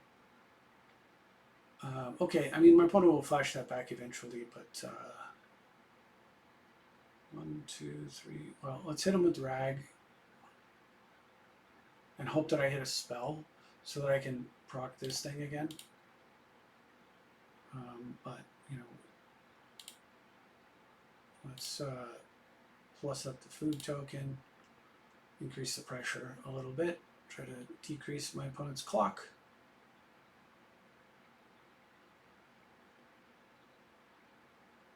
I can cast Commander plus Lull to trigger this, but I wouldn't have enough mana to activate the Commander. So I'd rather hit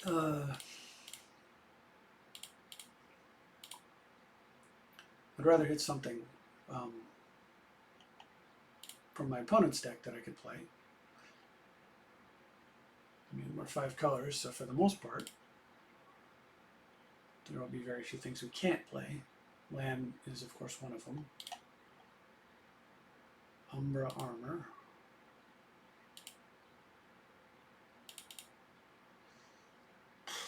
I hate having to play junk like that, but it is something.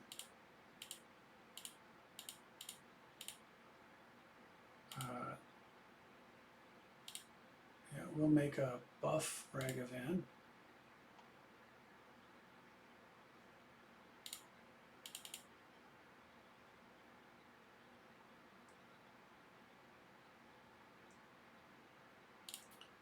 And then we'll proc his commander. We'll get a command tower, Delta, Sanctuary. I got Delta here because there's a chance I could find like a brainstorm, and then I'd really like to Midskin closes things out real fast. Unless my opponent has something just unbelievable. I haven't played a land yet, so I could play Teferi and like plus that. Is that worth it? And not worry about the Minskin Boo, but then 3, 5, 6, 7, 8, 11, 14. I can't quite kill my opponent next turn if I do that. So let's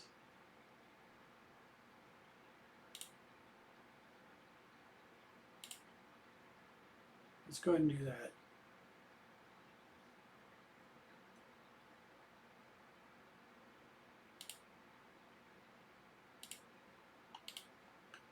And just pass for the turn. If I had 1 more mana, then I would have thrown Minskin Boo in there. But that's okay.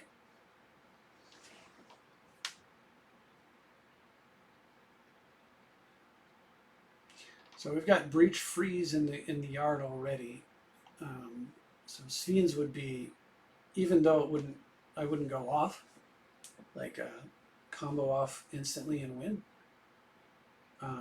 Unless I Imperial Seal for LED, ponder it into play, I'd lose some cards, of course.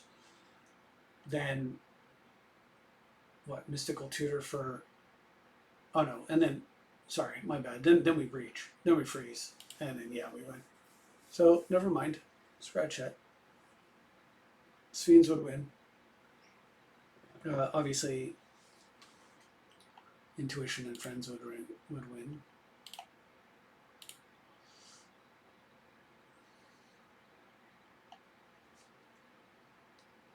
All right. One has no cards in hand. We can close this game out now. You can Rite of Oblivion.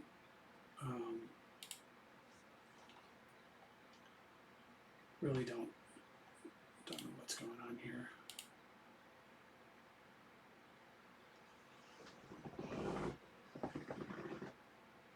Ugh.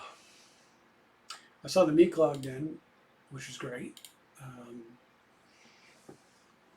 because he's often interested in playing games and we could have something interesting happening.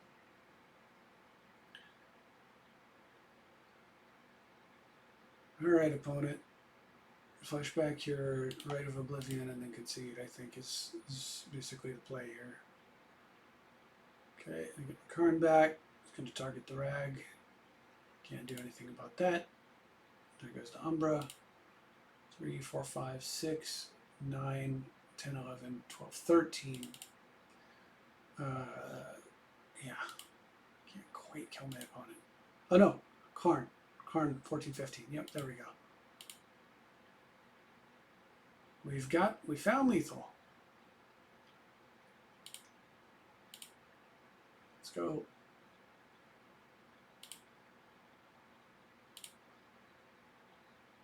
right, we're not doing that. We're doing. We hit him with the Talisman.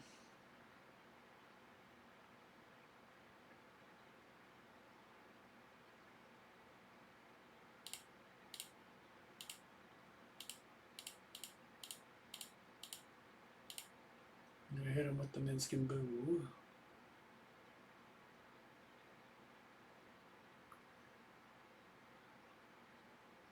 I guess there was the Commander also.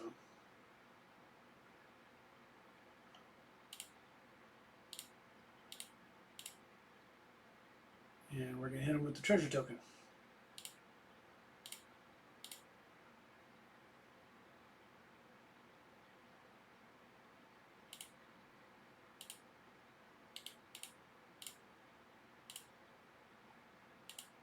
And that'll do it.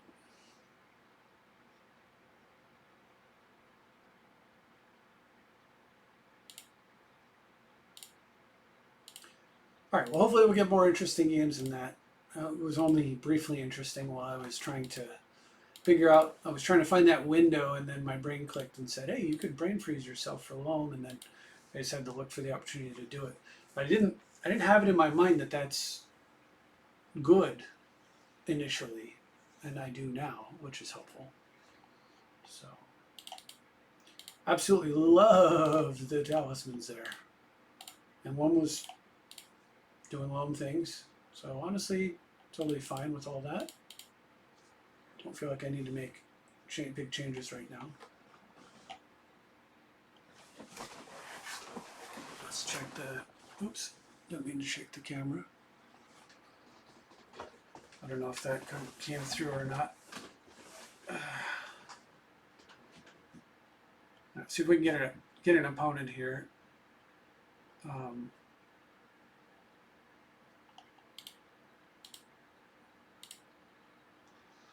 Look at these lovely sample hands. So here I would probably go like fetch for Savannah, and then use Savannah to play bird, pass. I'd sit on the, well, would I? Yeah, I do that, because what I want to do is loam 2 cards and then use Mox Diamond so that the loam basically costs 0 mana, or I play land and play a Mox on the same turn. So yeah, we would just grab the bird, and then next turn, we obviously we don't hit, let's assume we don't hit a land here. So we're going to cast the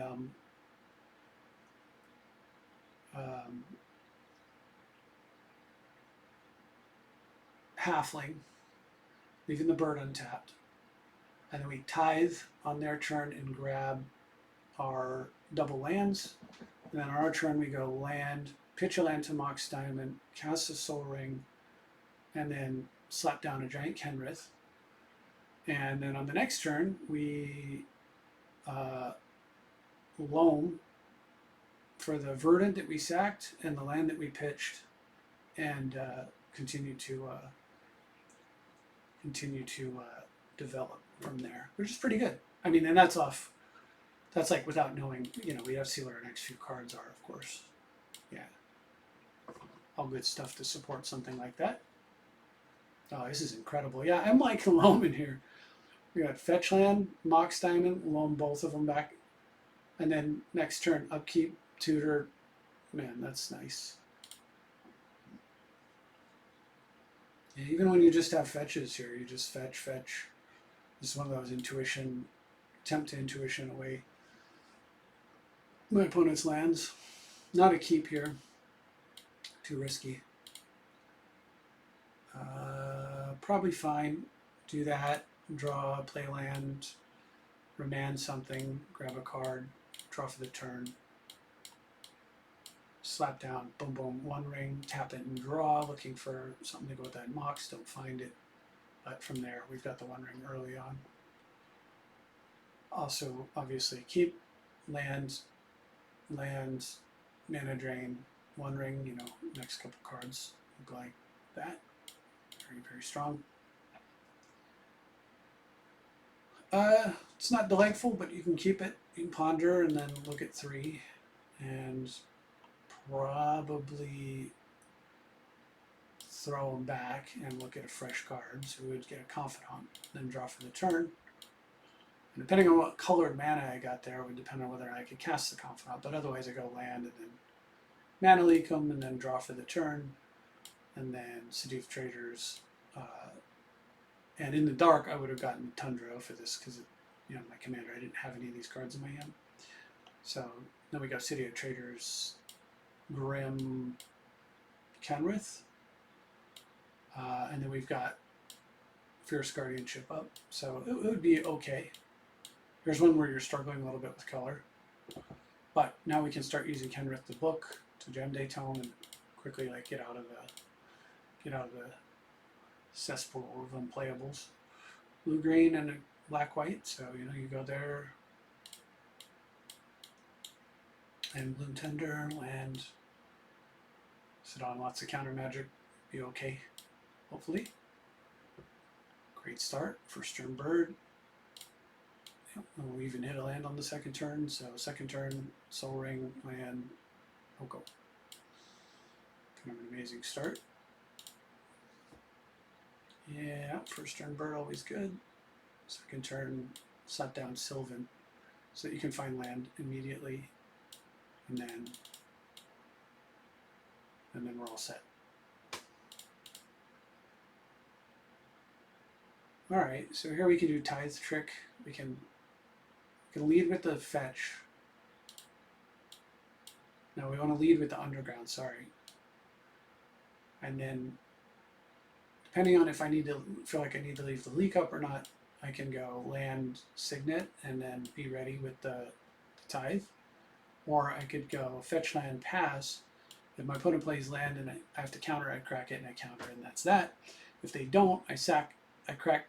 Oh no, I would need a second white. Okay, that wouldn't work. So yeah, we would go Volcanic Signet anyway. And then yeah, we'd be all set. Lots of artifact mana is making this deck so much better. I just look how much better the deck, how much easier the deck is at developing, how much more effective the deck is at developing. Here I can go first turn Vamp, and I can go get Mox Diamond, and then second turn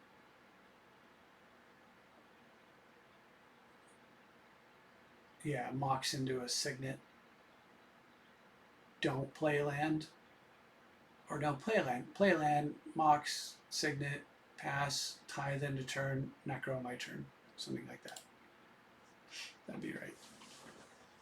Oh, just another kind of nutty, ridiculous thing. So again, actually this hand can dump itself so fast, we might LED the Kenrith into play. So we'd first turn Enlightened Tutor for Soul Ring as usual. Second turn land, Soul Ring, Arcane Signet, Haywire Might, LED, Vamp. Maybe even we don't need the Haywire Might, so we go land, Soul Ring. If I need the Haywire Might, I could just play it, or I play that Arcane Signet. Yeah, LED, Haywire Might, Vamp at the end of their turn to set up, or just get rid of the Vamp, crack the LED, slap down Kenrith on turn 2 with a boatload of mana in play, and a Haywire Might, and then draw and start drawing extra cards. Both of those are really good. I like those. And here we get the lead with Rag, and then well, you can kind of see how that hit them. See what we get from them. Play land. We'd have 3 mana on turn 2 theoretically, so we just play Confidant most likely, or Amend if we need it. But probably Confidant, and then continue to pressure. We get free cards and do our thing. Pretty solid, because we'd be able to Talisman here, loam up multiple lands, play a land, still have the Remand up, and be in great shape. Then we could force or Remand on their turn, and possibly LED, again, the Kenrith into play earlier than what it should be. So, first turn Tameo, second turn land, swing, get the thing, cast the Signet, into turn plow something, maybe, who knows. And then over the next couple turns, of course, it gets even better because we get to land Karn them and so forth. Very, very good hands. I like the additions of the Signet. It just feels like it's going to develop a lot better. I'd like to get some actual games so we could find out, but I don't believe I could try facing that opponent. I don't know if this opponent will actually play, though.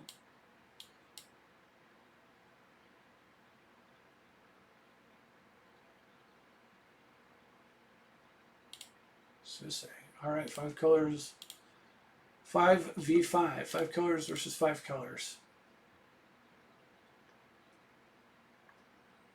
All right, no turn 1 Soul Ring is so nice.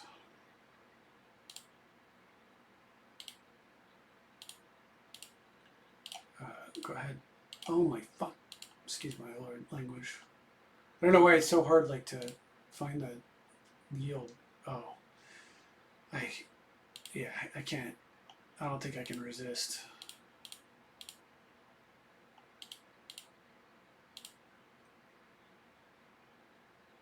I can't resist. That is just too juicy.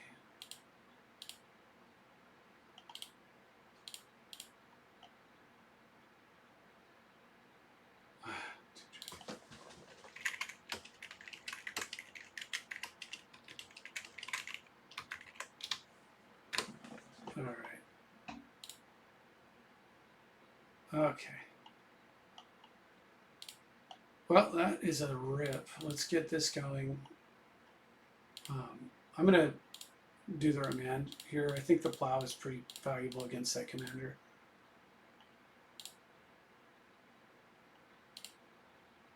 And then we have lots of Moxes in our deck, so let's start looking for them.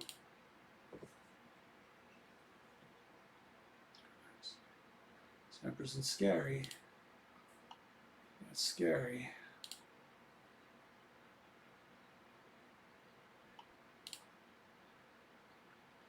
Yeah, we're just totally way ahead on that early stuff that just happened.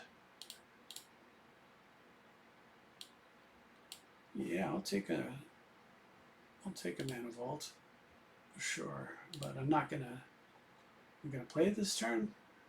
Yeah, I am. I don't mind tapping it to the Mana Leak, and it's way more efficient here.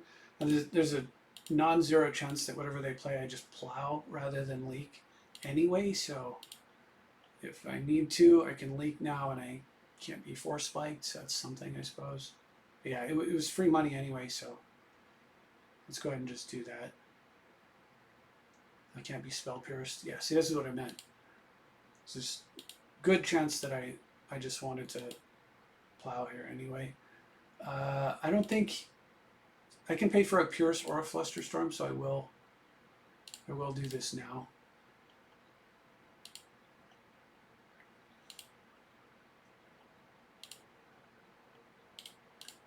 How fast can I kill myself? That was pretty nuts in a format with the One Ring, something I could consider playing. I'm just going to go grab a Soul Ring. Or I can't get a Crucible here because I don't actually have the card in the deck. So we're just going to go get Soul Ring.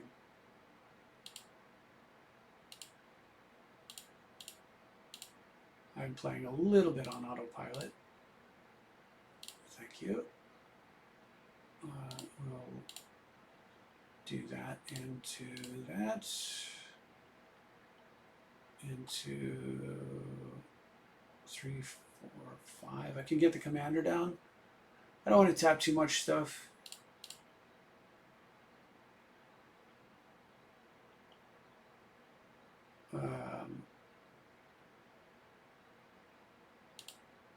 I'll grab a Trop. I'm way ahead, right?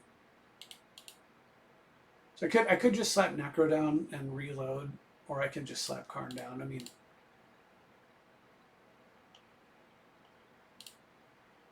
if I go for Karn here, I'm way safer against any combo nonsense that might be planned for my opponent over there. On the flip side, I cannot double counterspell this turn, so I should not have played Tamiyo. I should have set on 4 mana and left up 2 counters because I'm way ahead, and I don't need a Tamiyo here to like win this game. So that's totally a win more mistake. Yep, you got it. I mean, I didn't mean to. I don't know why I tapped that, but whatever. See if it kills me.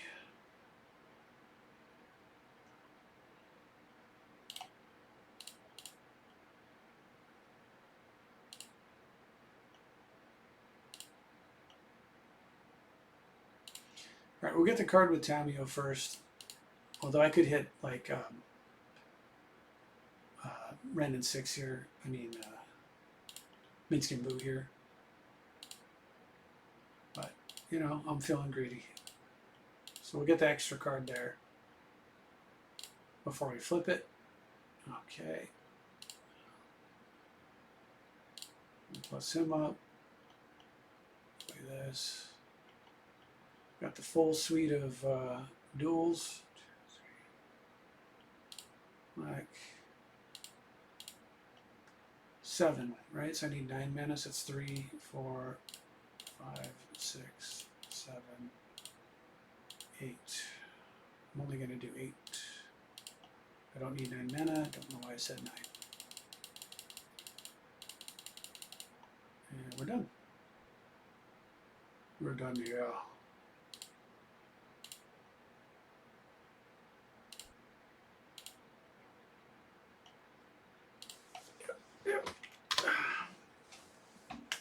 All right, one is dead.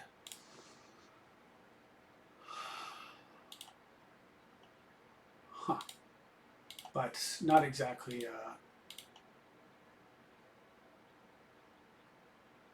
that's insane.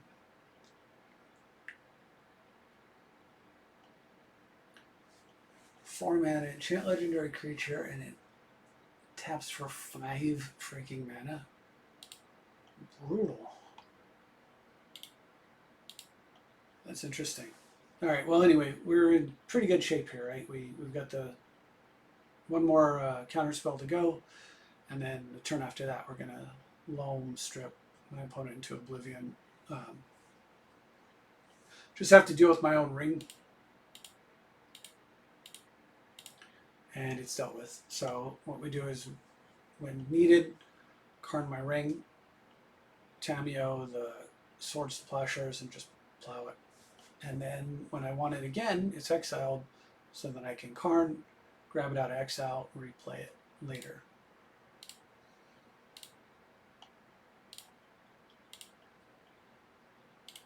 So not bad. Definitely enjoying the extra mana that I'm able to deploy in these games. I don't even know if it came up there. It was just a nutty start. But yeah. So kind of nice, right? We're playing like a control deck, and we just have random nonsense out of between this card and this card. We can just tutor for an instant kill with the scene setup. So the setup, I think I went over this, but just in case I didn't, because I can't remember which video it was in, what you tutor for is this. You have to be willing to dump your hand, so it is something to keep in mind. So if you intuition, you do this. Now, if you gifts, you do that. You can, and you, depending on how many cards are in your graveyard, you can throw this guy in the mix, possibly, so that it's a protected like combo turn. But the real card that you're actually trying to get is this card.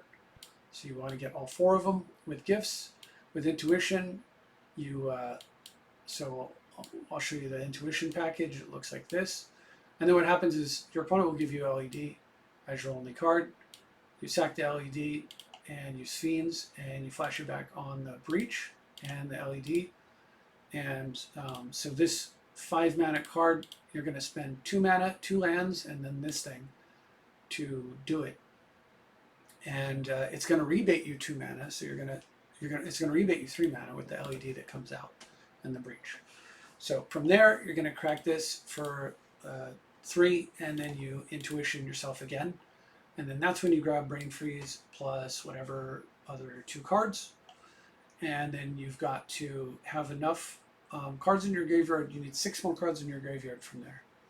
So you LED back into play, Brain Freeze yourself, and you win the game, because then you generate so much, you self-mill so deep that you can continuously play the Lion's Eye Diamond. The Brain Freeze does more and more and more. And then you can build up a big graveyard, and great. And once you have that graveyard all built up, you can you just win with pointing the Brain Freeze at your opponent. You don't point it at yourself too much. You just do it enough, and then you point it at your opponent, and you mill them to oblivion, theoretically. Now, if that's, like I said, if it's not going to work for some reason, if they're playing like Eldrazi, I don't know, Guy's Blessing or whatever, then you can mill yourself for a bunch, just not lethal ideally, and then go ahead and set up a board that they can't beat with using various like effects to get cards into your hand.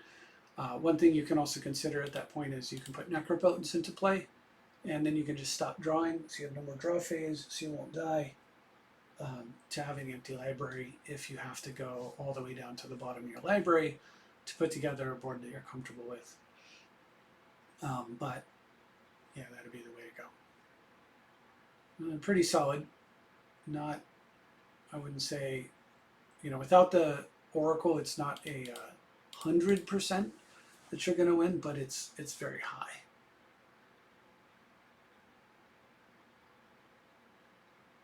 And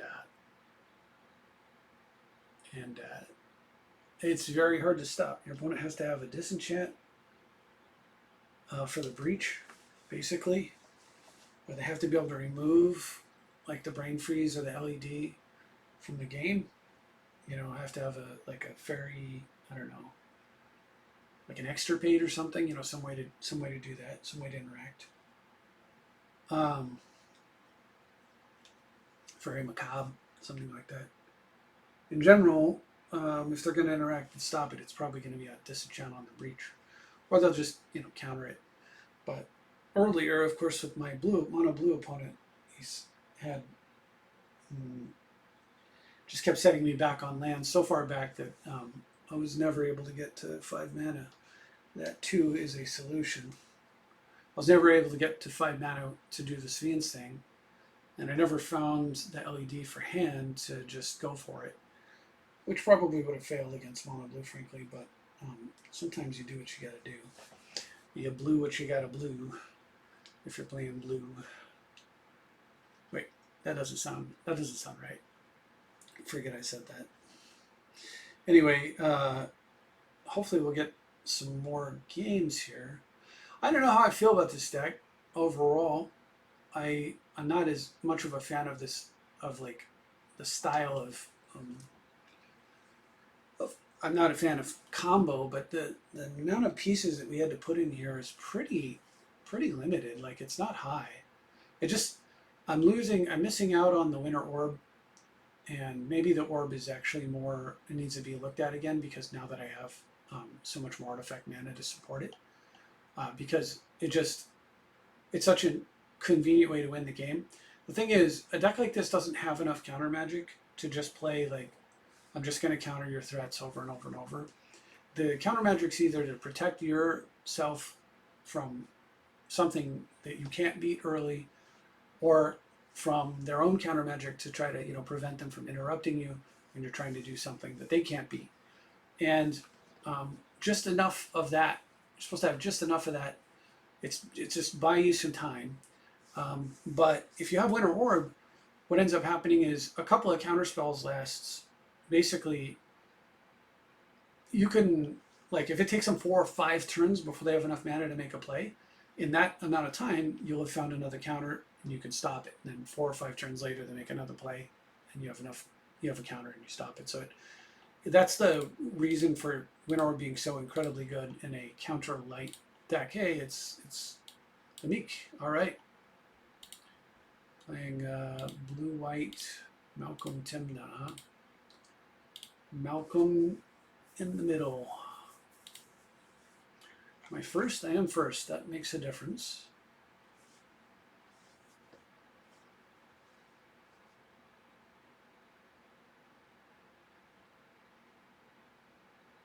So, oddly enough, I'm probably going to get black-green and then vamp, so that I can go blue-red, and then this will give me blue-white, is what I'm thinking. And with this hand, I just want to get speed, pure, raw, unadulterated speed. Yeah, mulligan to 5, yeah.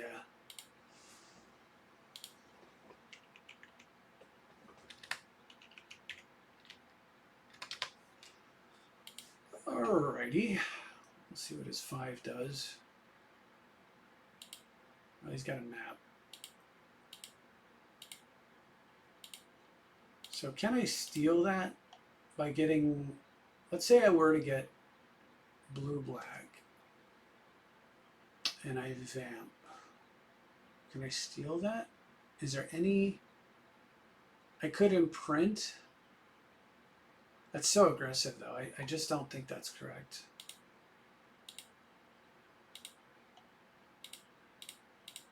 So let's stick with the original plan. Having a huge mana advantage over somebody that's mulliganed so hard is pretty significant. Significant against anyone, but it's more significant against them because the chances that they're able to disrupt it is lower, and the ability.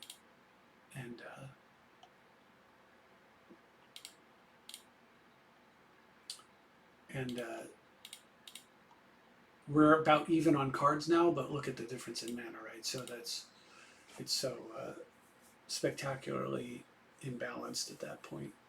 And that's what we want, spectacularly imbalanced in our favor. So he blows up the Soul Ring, which is what he'd be incentivized to do. Then we would DAC or Oko here. If he doesn't do anything, we'll wait and see what we draw.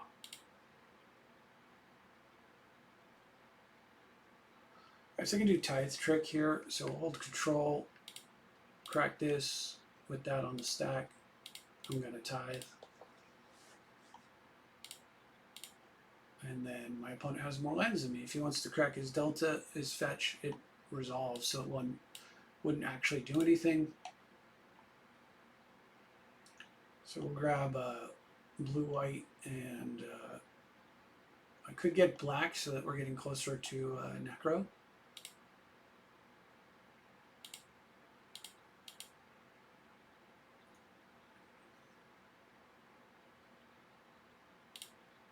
Volcanic.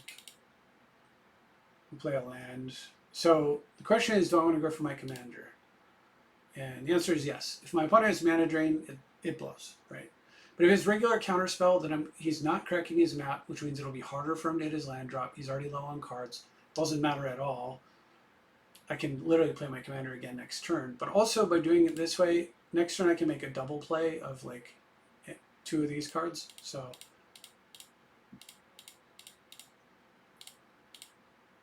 mana drain punishes hard here. Something like Gilded Drake would hurt, but we can fix that with these cards. And basically, if it resolves, because my opponent needs to Expedition map, or he's got like Plowshares or something, you know, it messes his tempo up.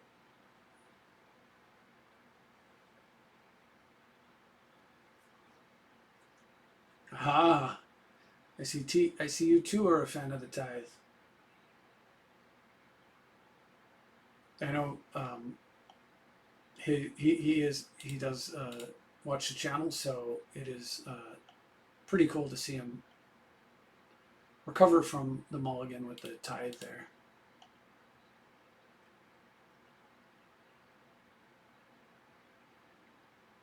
Okay, so down comes probably Scrub here.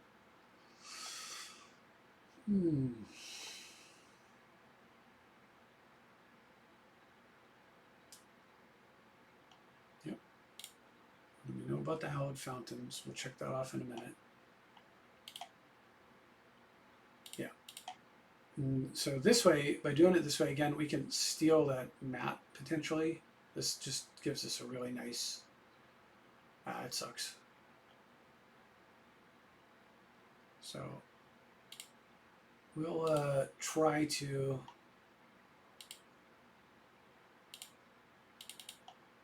Okay, that's a nice pickup there. We can assure that one of these is going to resolve at least, which is really good. So which one? Or both. But I kind of want to... I could go Deluge, Fade, and Steal. If I Deluge first, it means that if he's got the free commander counter, it's taken care of, and if he... And then you know, this will almost probably resolve. So let's just do this, even though it's pretty aggressive.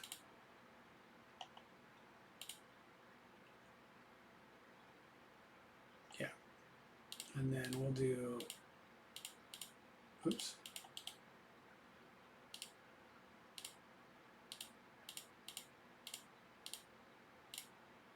And we'll just yoink that map over there and make it hard for my opponent to progress his game plan.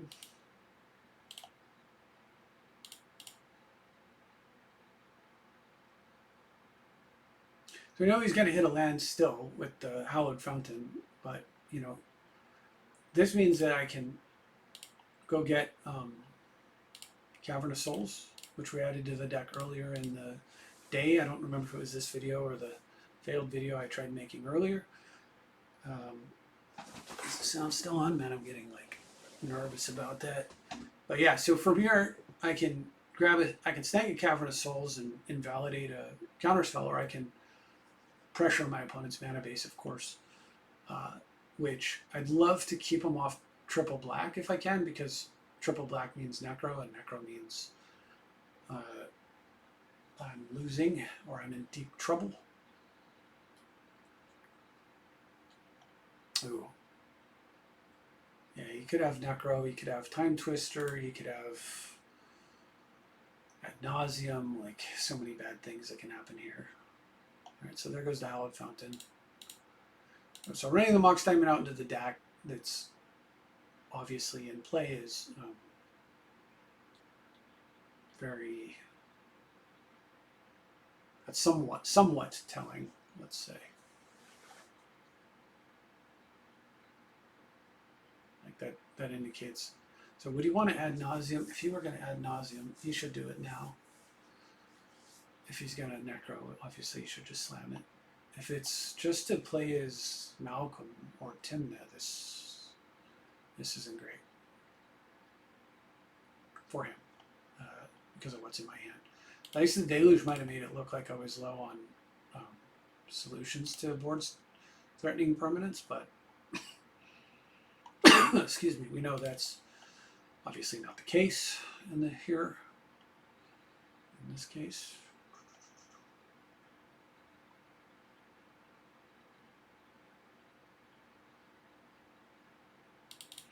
All right, so 3, 2 if I have to. Remand means 3, 2 to remand. Means I'd have to hit a land to be able to play more. Well, no.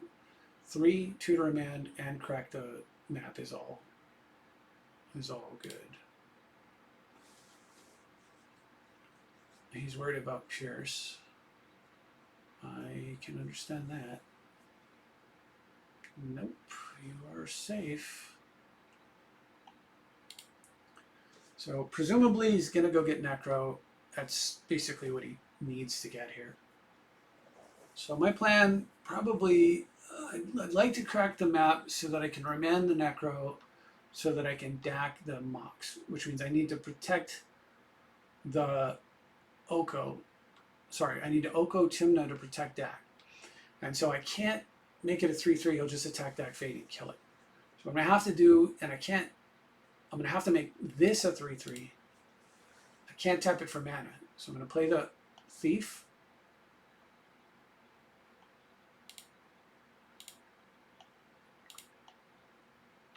Yeah, it just has to happen.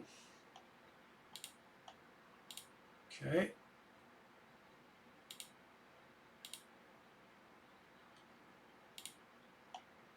I mean, I wish I had a better, there's a better counter spell.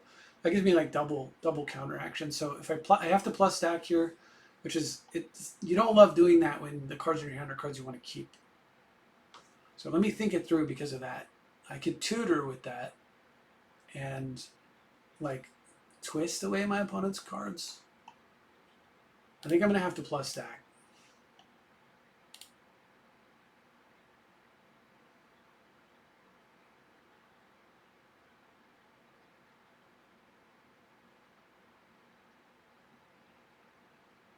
Let's see what we get. Got Tameo blocks. That's really good. So I can get rid of the Saga. 2, 3, 4. Yeah, I can get rid of the Saga because I'm not going to play land. I'm going to play Strip Mine this turn. I'd be tempted to get rid of Muddle here, but God, man, if only I had freaking Winter Orb in my deck. So if I throw Tameo away, I can play Oko. Let's see, how would I do this? Soul Ring, crack the map, Strip Mine my opponent, right? Oko, and then I still don't have enough mana to actually, yeah, we're throwing the Muddle away, we're going to keep our mana. So we're going to crack the map.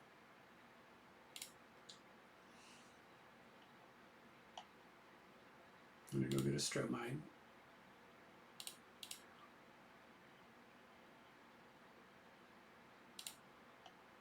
And we're going to Strip Mine that. I'm attacking his black, so let's attack his black and blue.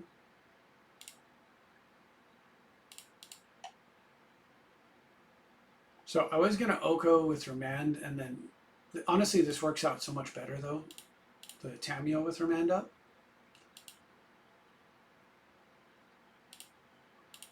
Because what we're trying to do here is block to protect Dak, remand the Necro back to my opponent's hand, steal his blue.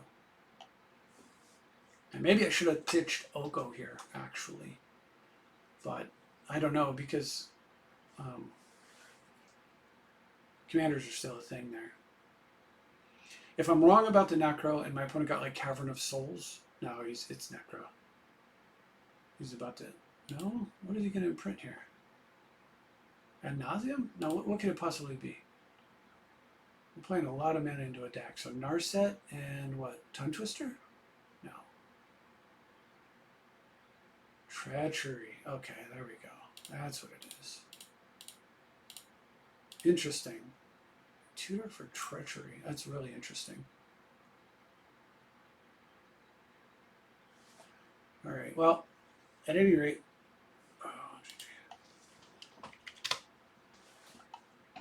we block.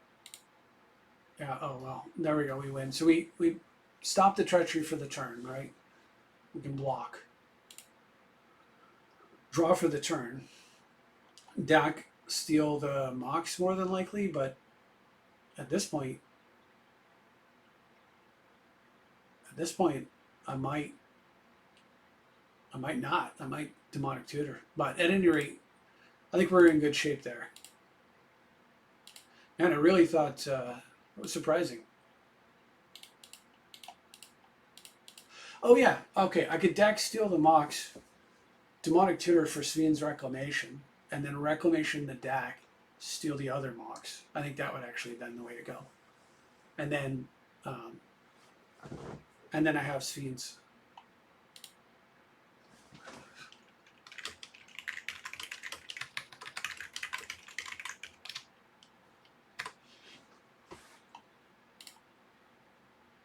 All right.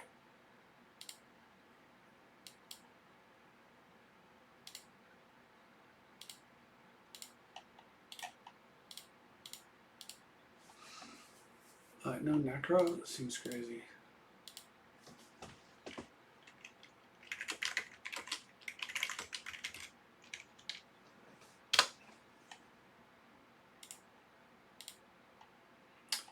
Okay, this hand's fine. It's not super sexy, but it has Wash Away for early commander, and we can go into a Sylvan Library thing. Sylvan's super good against blue, so maybe it's all right. But it's aggressively mulliganing again. That helps, obviously. Yeah, having those 4 Talismans that I added, also with cards like Wash Away and Spell Pierce, is really nice.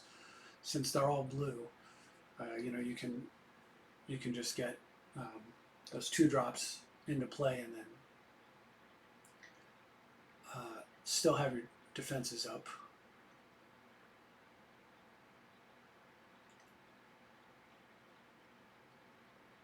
Ooh, we can turn 1 it. Let's do that. Let's get a. I want a Tundra? Probably.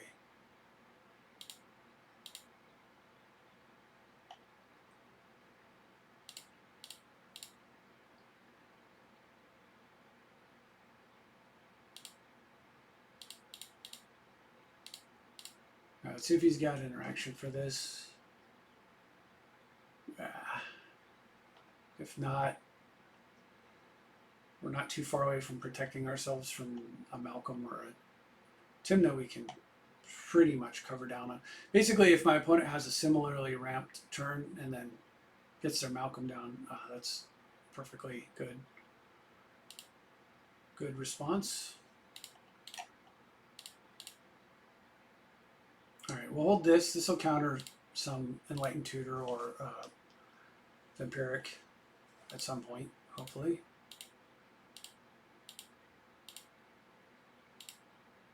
And it's just going to play a game of activate Urza's Saga, huh? So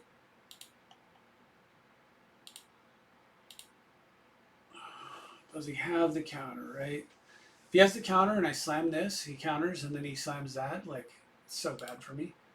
Saga, of course, such a huge threat here, but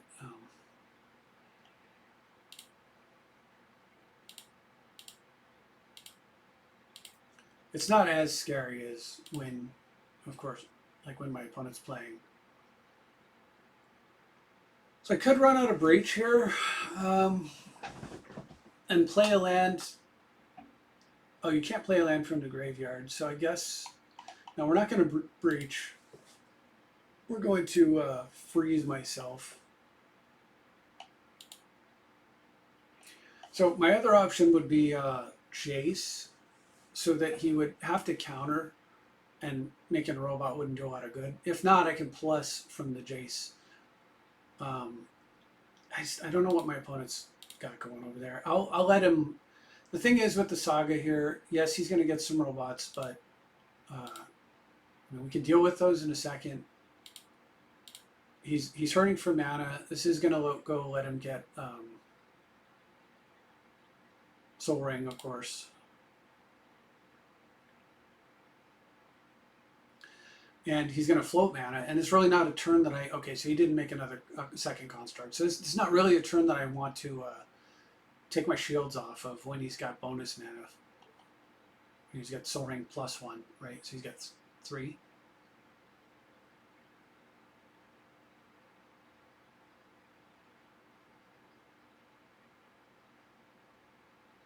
All right, let's crack. We want underground, right? Yeah.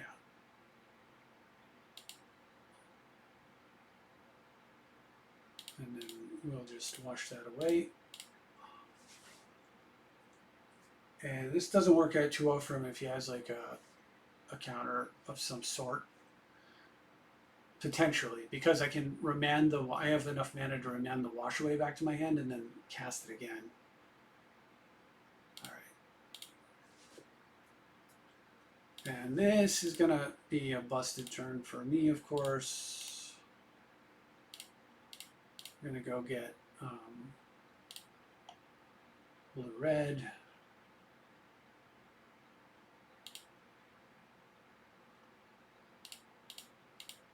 And then I'm going to brain freeze myself.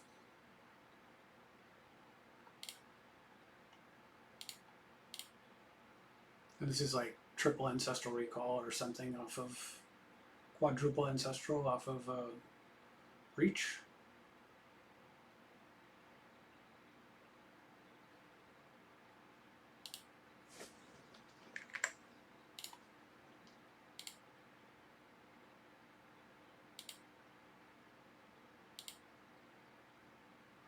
That's a pretty powerful turn, even if it doesn't win the game, and I can breach later to try to win the game, so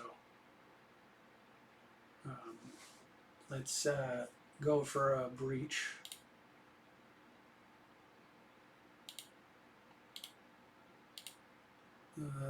So if I do breach now, I can Chrome Mox.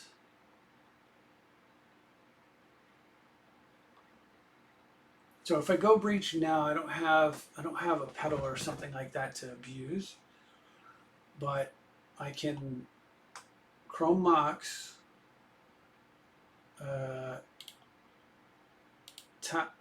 Talisman, Haywire Might, exile the Soul Ring would be an option.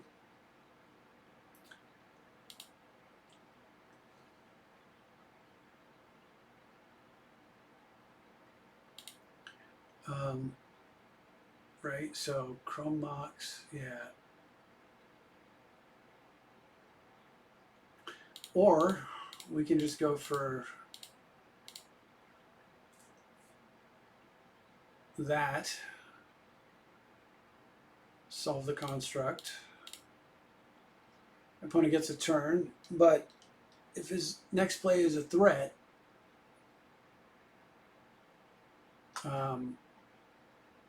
you know, creature-based threat, we've got Jace. He's got to solve this Jace. Like, if he mind twists me or something, that's all fine. Jace would fix that in a second. But my opponent could have something super broken here, and then I die. Nauseam or whatever.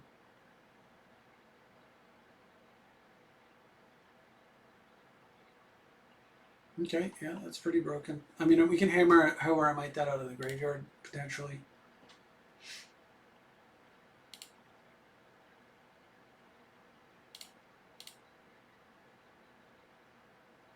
Oh, or, you know, we could just top deck LED. Play an uncounterable commander if I want to.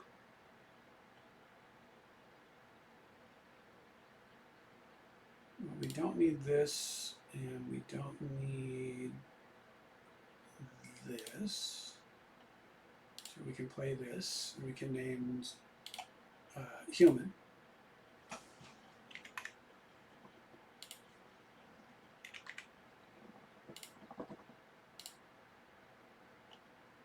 And we can play a breach. So if I play the breach and I crack the LED, then I think I just win. After the breach resolves. All right, we just play the breach.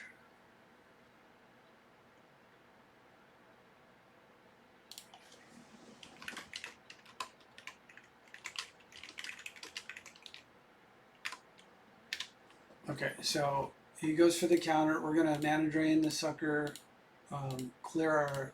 I did this pre-combat on purpose. We're gonna clear our attack phase and get the colorless mana from that. Oh, okay. Okay, came on. So we don't need the LED. All right. So we're gonna play an uncounterable commander, and then we're gonna throw up a SWAT for the next threat. Hopefully.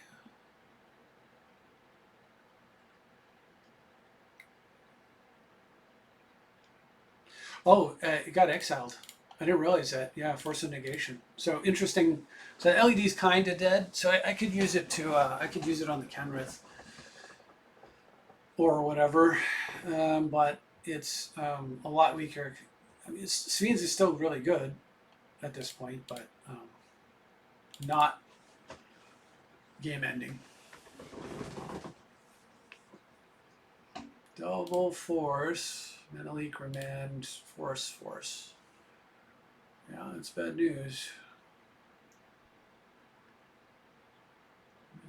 So if I would have gone SWAT, it would have, if I would have gone Kenrith, it would have resolved. And then I could have waited to have SWAT leak remand going and then gone for it next turn, probably. I don't think I played my commander yet this game. But let's see. Opponent's pulling ahead with the One Ring. Oh, goodness. Okay.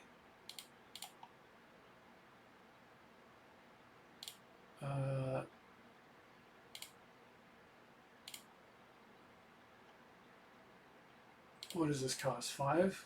Yeah. Well, it sucks. But I can dump my hand and then I lose my SWAT. I could dump my hand and then start reloading.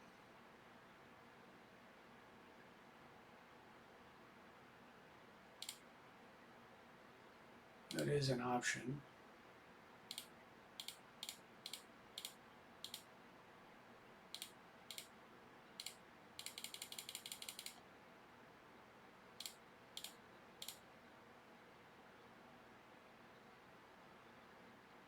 Okay, let's put this guy on top. We know he's on top. But I don't think getting my guy haste so I can deal 5 damage and destroy one of my lands under Winter makes any sense here. So I lost a remand and a SWAT. Might not be good for me. The One Ring is mega pressure. One Ring Winter Orb is mega pressure. So I was talking about before about limiting how many cards you can play, and also just trying to keep up with that is pretty hard to do.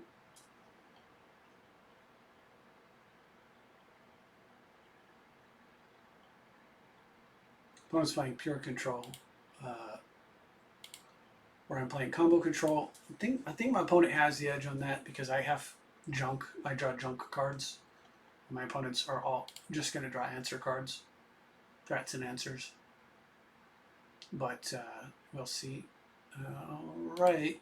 Yep, I had to give up this freaking SWAT. I don't know. Maybe I shouldn't have.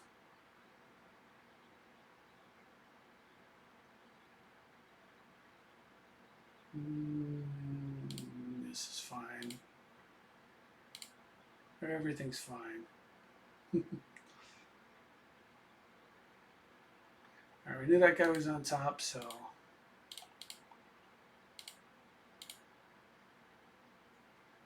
We know the next card's a land. That's all the information I have currently.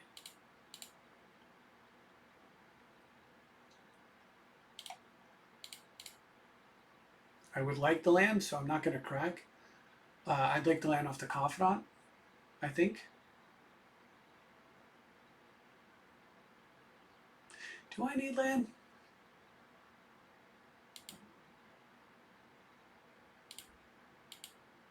Maybe.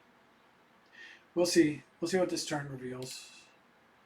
Trying to beat a One Ring is pretty futile. Futile. Double Force of Will. Nice opponent mulligan to 5, right? Like, sure doesn't look like it or feel like it. Three-way Adawara. Oh, that's a bad sign for me. It means I'm basically screwed. He's just beating me with his cards. Here comes Treachery. Yeah.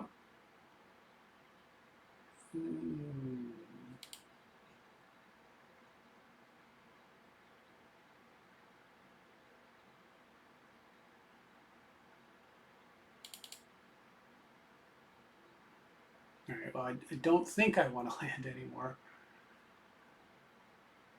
So we'll oh, well, okay.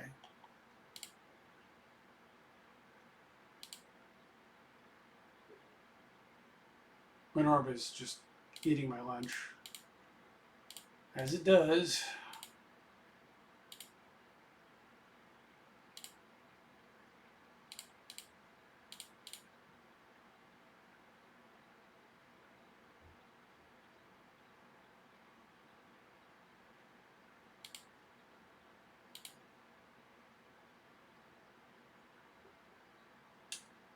I can counter, I can wash away something, like, I don't know what I'm supposed to do with this.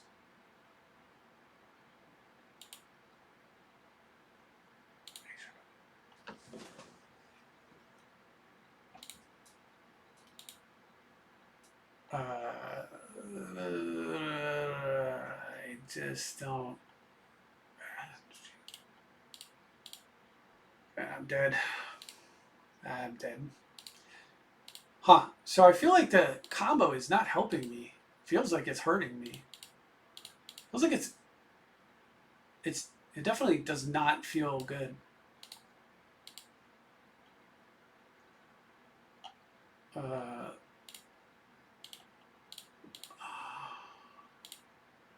Assume it's the same bullshit. Yeah.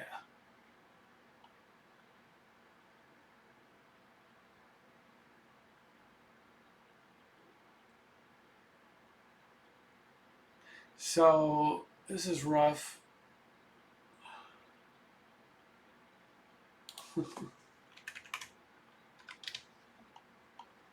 This is rough. So I really, really, really don't want to do it like this, but I have to.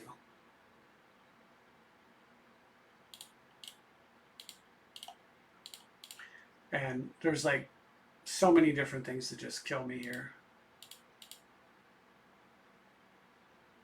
So what I just did should be a huge tell for my opponent.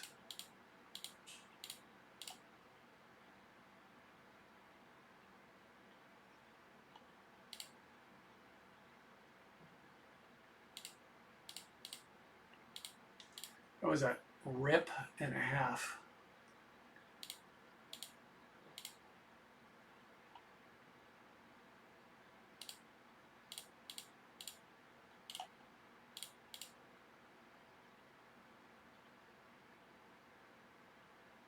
Yeah.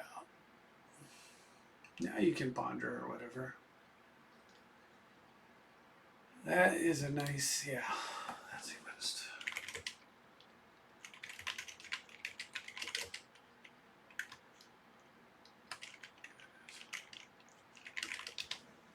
All right. Man, you saw me get crushed by one orb. I feel like maybe not having that tool in my toolbox is just a mistake. Don't know.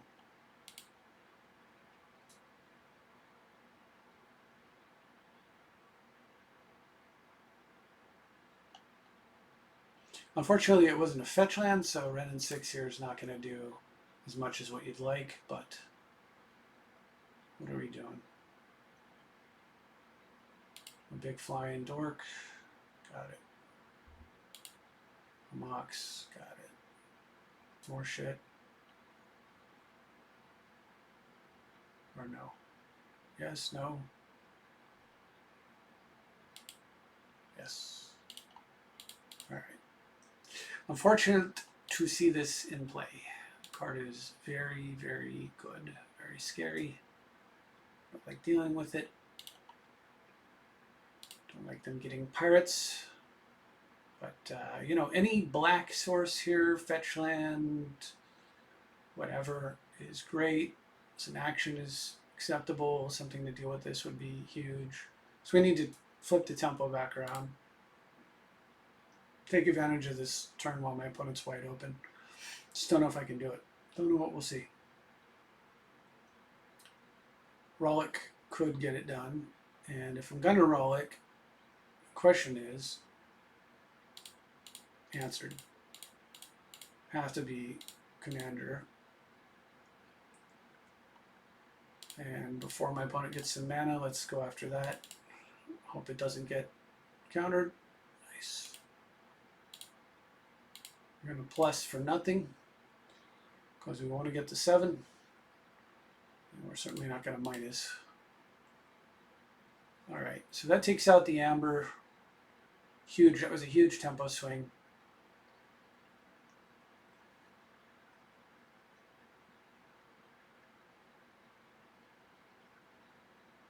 Timna, obviously, much less of a threat than Malcolm at this point. Timna does, of course, provide mana, though, with the amber, so.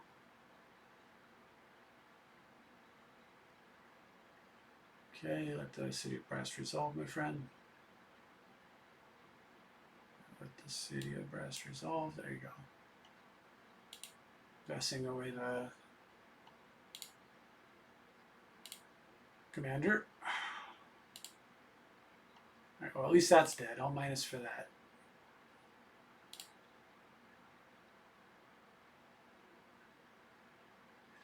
So this is an interesting one because there's a temptation here.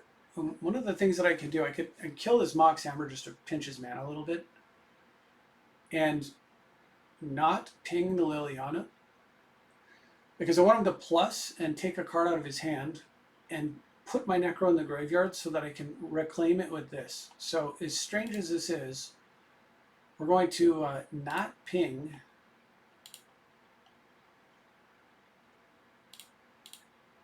and disrupt my opponent's mana.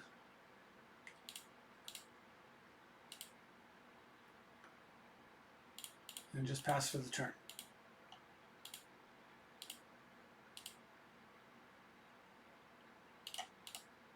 And then, because Liliana is a disrupting scepter for both players, if I had a Liliana over here, I'd be using it.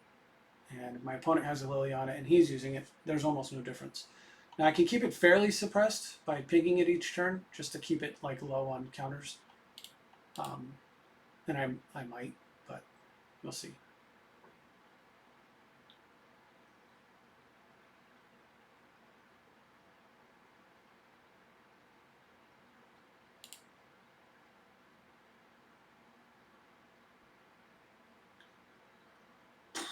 That's Necro mana.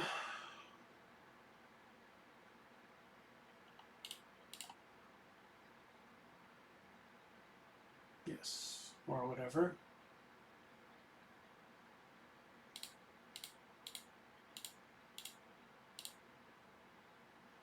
All right, try to counter this. It's not that important if it doesn't get, like I can Sfien's that back, and also it's not doing a hell of a lot. This is what we actually want. Now it's real hard for my opponent to force a will because he's down to just 2 cards. And he didn't have one earlier when I was doing all that bonkers stuff, so.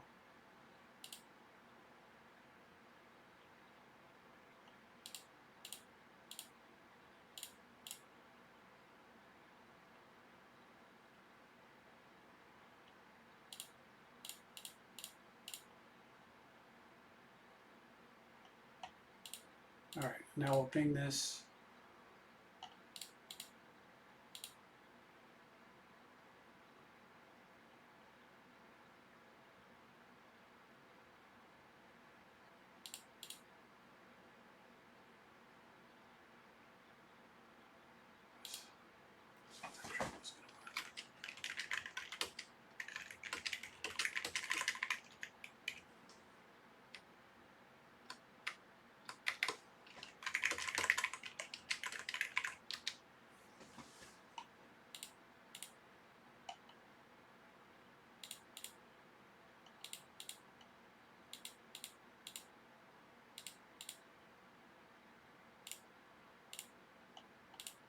All right, so we managed to pull the trap off. And my opponent was generous to my, generously complimented my deck.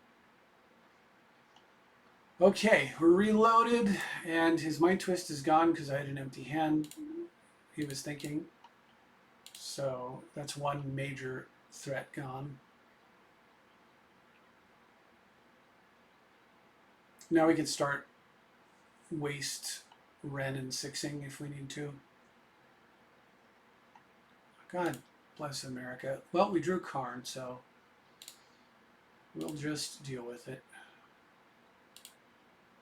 And if he pluses here, I mean, he's going to lose. I'm going to lose card of my choice. He's going to lose 50% of his hand.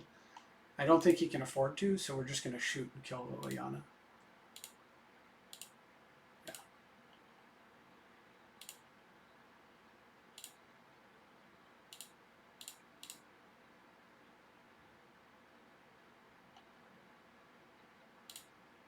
All right, let's see if we can find a...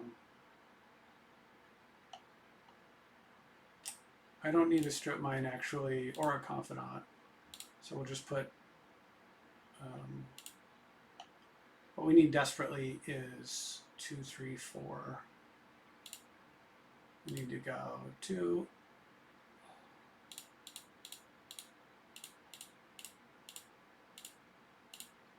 And slam the door on that 1 ring.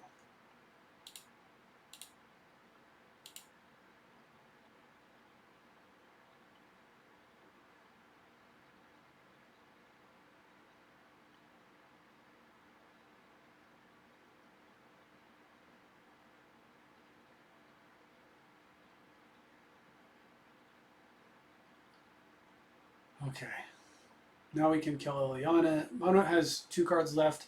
If you can get the Karn off the table, I'm hurting. Okay, but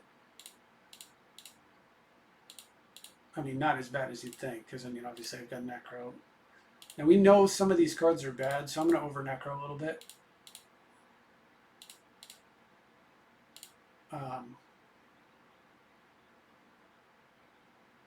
Yeah, and then we're just going to get rid of some of this extra junk.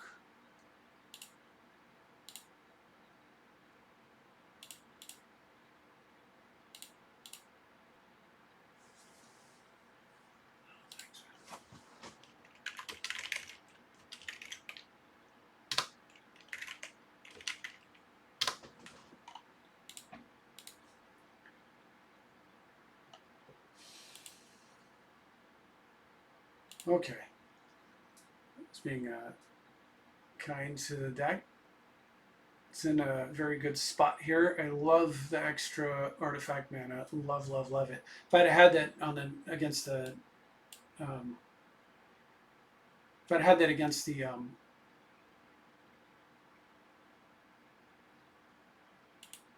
okay, so he can hammer my, he can slam my Ren in 6.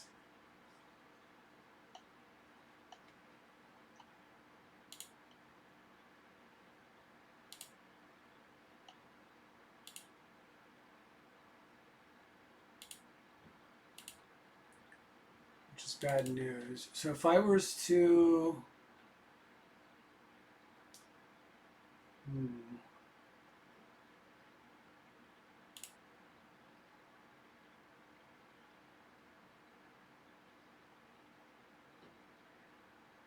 Okay, so if I can...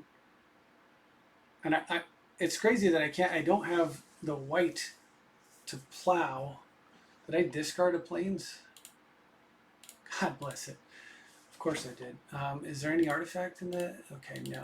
So what I need to do... Oh, I could vamp. Okay, I'm good. So we can vamp. We gotta get white.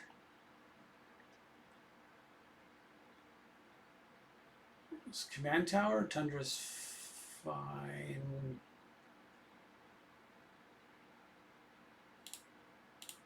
Thank you, Preordain.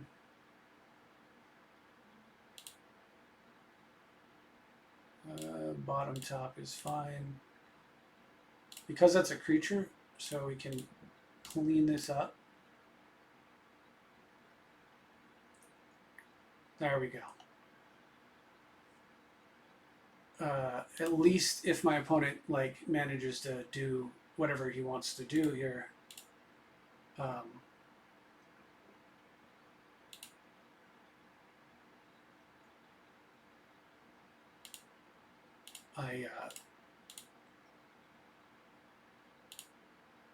don't have to worry about the One Ring coming back.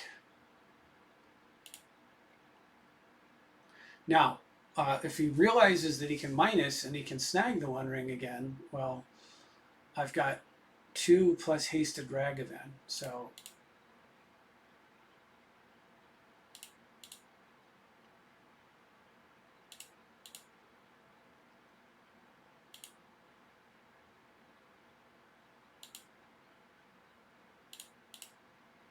oh yeah, and that's also decent. I can pump up my guy a little bit. What's under that? Mox? Let's see if he realizes that he can grab the One Ring. I mean, I don't mind if he grabs the One Ring because it doesn't actually do anything. Okay. So Hasted Rag plus Noble would hit it for 3, which is still close to where I need to be, which isn't bad. We're getting up to enough mana to wreck. Sweden's wreck. I do have to watch out for Necro. Of course, he told me he doesn't have it in his deck, so it feels kind of weird to know that, but it's not how I would always play to defend myself against Necro by attacking their sources of triple black. Like, I'm thinking next turn is Dash Ragavan, Noble Hierarch, Strip Mine, not in that order, is what I think. Now, if Karn... Oh, would he minus Karn for any reason at all? I don't think so. It's like, it's 100% a trap for him to minus Karn and get that, if he can't deal with my Karn.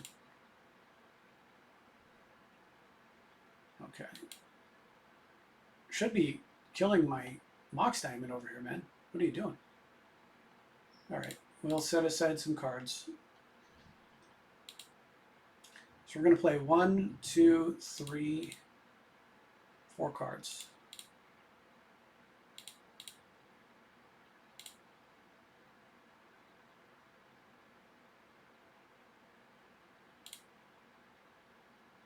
Okay, I could have Mystical Tutored here, but I think my play is fairly straightforward. We're going to waste the black. We're going to play the Noble. We're going to pump the Talisman. We're going to dash the Rag.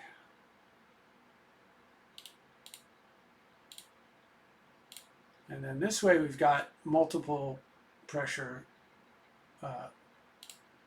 threats on my opponent's Karn there. Okay, so we can discard this card.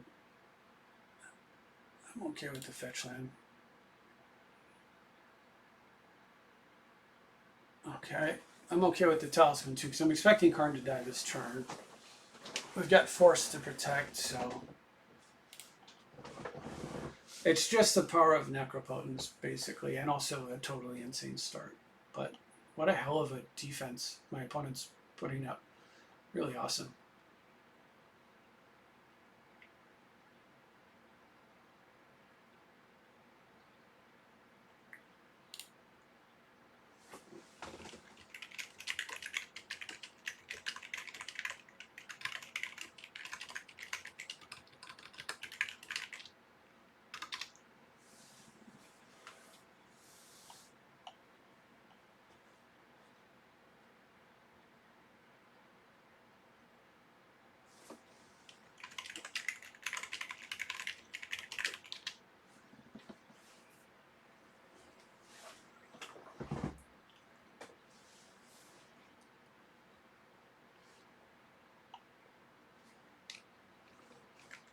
I told him to Karn my Mox, you know, like, if you don't have a better target, like maybe he tries to get a blocker or something, like an artifact that he can block with. Not likely to happen, of course, but Timna blocks. Can't force a negation that. There you go. Timna blocks, just not, it's not super well. Okay. So I can Mystical to get rid of Timna and then just swing in with Karn, or I can sacrifice Ragavan to do it, which is probably fine. I have Mystical Tutor, but I don't quite need to.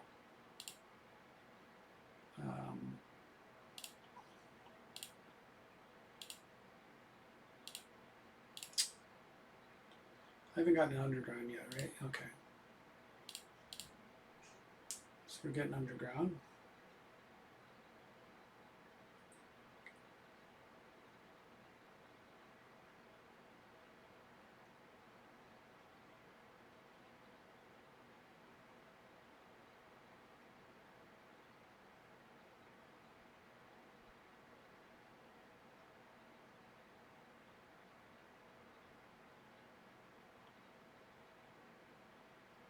So once I got enough mana, I could flash scenes back and just... Oh, you know what I can miss out Tutor for? I should actually be considering Loam. All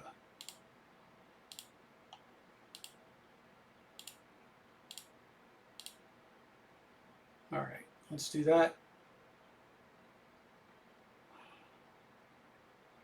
I can hardcast Force here if there's a response. Okay, I'm going to lose my Rag, I assume.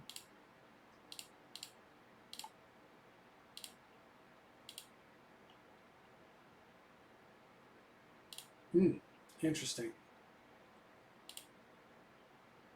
Whew, we're free.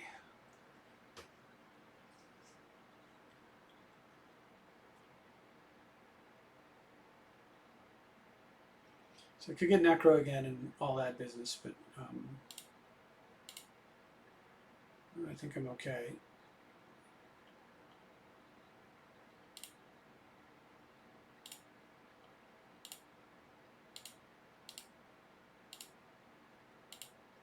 I will block here happily.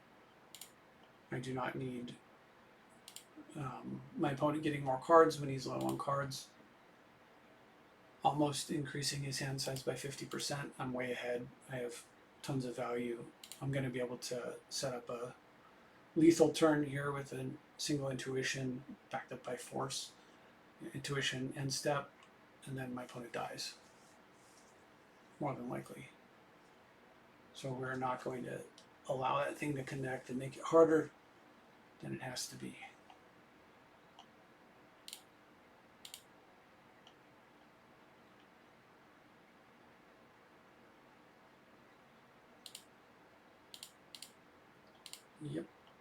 Happy to trade. Opens the door for a rag hit, see if I want to do that. Definitely going to be tutoring this turn. It's okay if this gets countered, by the way.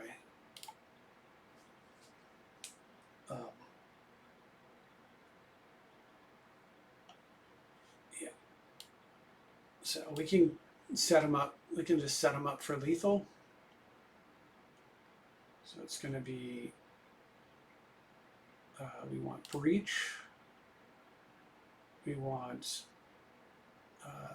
Teferi. And we want LED. LED. Which we're not going to crack right away.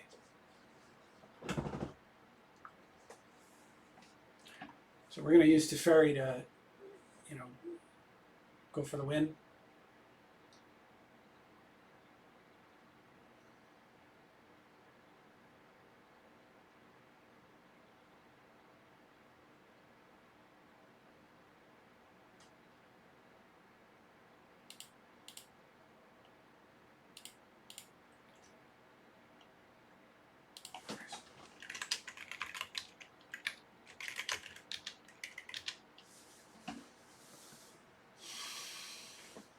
All right, so these scoops. So lethal, so that's a lethal intuition. So I get Teferi, Breach, Lion's Eye Diamond. So he's going to give me Lion's Eye Diamond. But in my graveyard, I have Sphenes and Breach.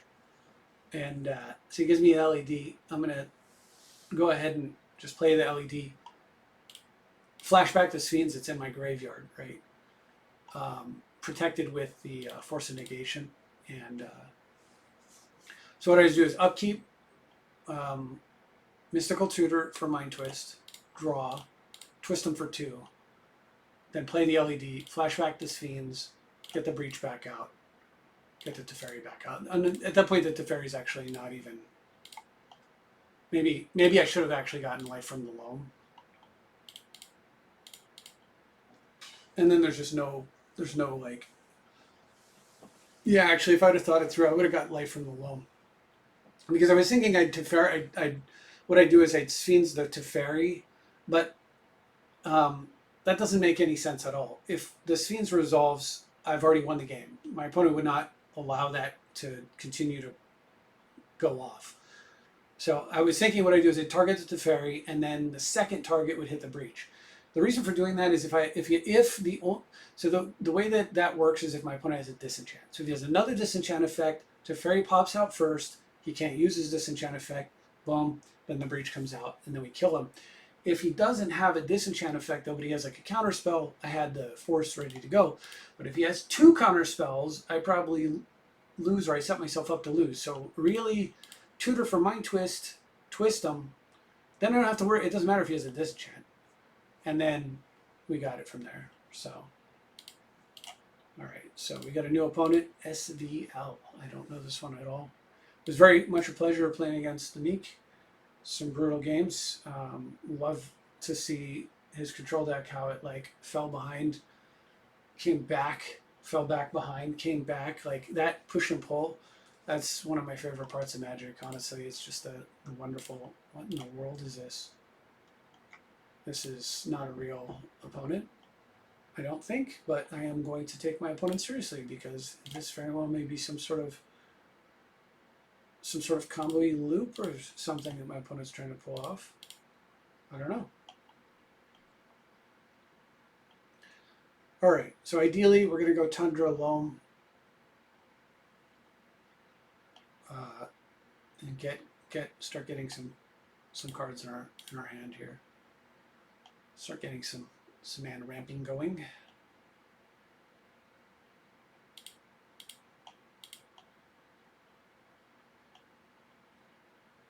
Oh wait, I was gonna say I'll wait and see what I draw. What is my opponent doing? Yeah, for all I know, it's Swamp Dark Ritual, Necro, blah blah blah blah blah blah blah, and then my hand that looks good is just complete trash, and I lose. I don't know if I mentioned it in this video, but I made a spreadsheet recording all of my wins and losses, and prior to making this deck, and my losses were to 3 cards: Breach, Necro, the One Ring, all day long. Which to me is a pretty significant indicator that you know, those cards need to be banned. But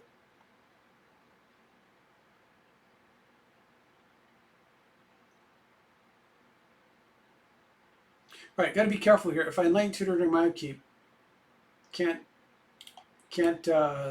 bring back the loan. So I'm not actually convinced that bringing the loan back is what I want to do here. What I may do is go land, sack it, Sphenes, put the land back into play, sack it, enlighten tutor, and just ramp that way. Alternately, I could tutor, land, and then I can't do Oko. Or I just don't tutor at all. I just slap Oko down. So I like ramping a lot. I also like Oko.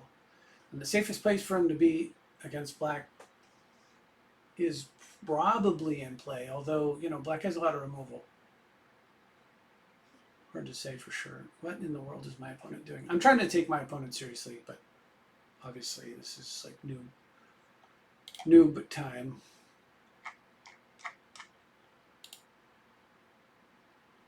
Let's go, opponent.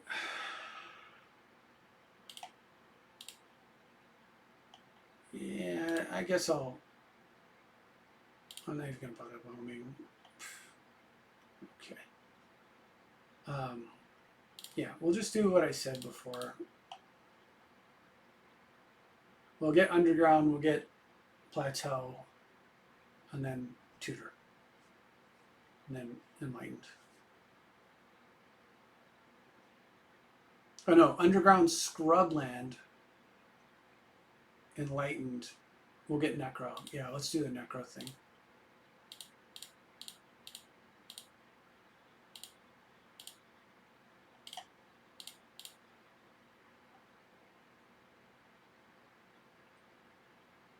So if I tutor for necro into turn, and then I would have to draw it. I can't loam it. So I wouldn't actually be able to cast it this turn. I could do Sylvan Library.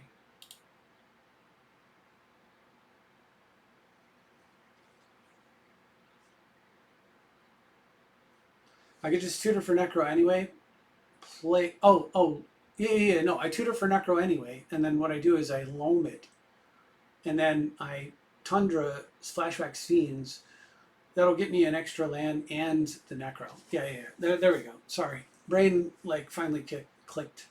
I don't actually have to get scrubland here, but as it turns out, I think it's my only white source I can get because I drew that Tundra.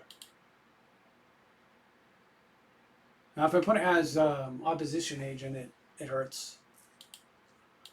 But this was kind of a free land, so I guess that's okay. You know, they would probably play it now.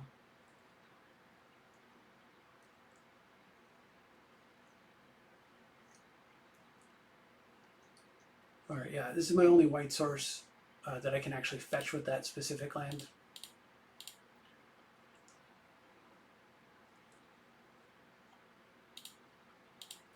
It's pretty neat. Sphenes is a pretty busted card. It is not necessary to win with the intuition combo. It's not necessary in the sense that you can put the cards together and win. You don't have to 3 or less, yeah.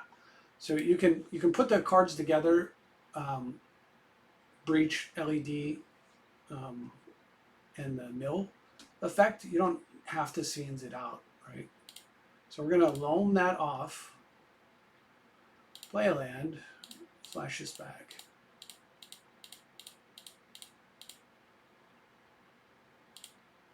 We're going to target Necropotence, and then we're going to target Urza's Saga. I was going to get white, but Saga is just too darn good. I was going to get extra white just so that I could sit on a plow, but I mean, First turn nothing, second turn nothing, third turn nothing is not exactly, let's just get Saga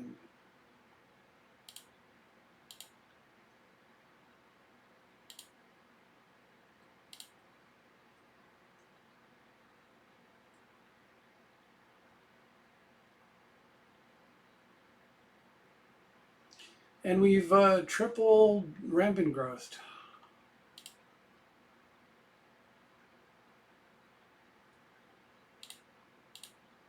Pretty cool stuff. Fun interaction. I believe fun is the word. Or total bullshit is also possibly the word, but it's the skull.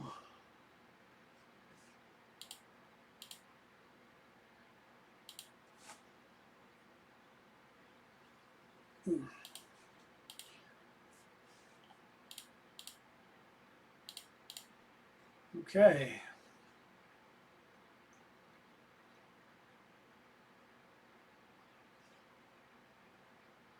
Yeah, see here we're on our way. Now, if this gets discarded from my hand, I have no more scenes, so it permanently is just lost. But I don't need it to win this game. I'm not sure if I need anything to win this game. What in God's name is going on over there, man?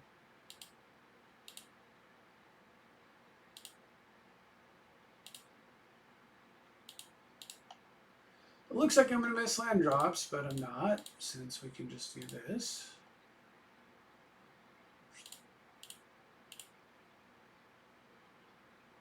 And then we need, we can just,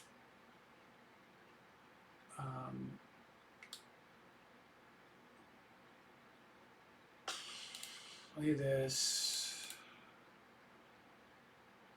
Let's grab a source of, I need a source of green. So we'll grab our Bayou.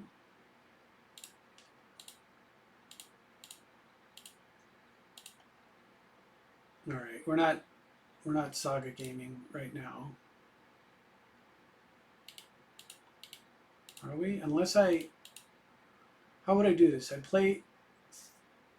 Well, I could. So I'd slam down Monolith, Oko, Saga. That's probably fun.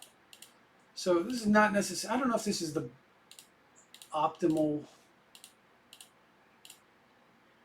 play. But against this opponent, it seems fine.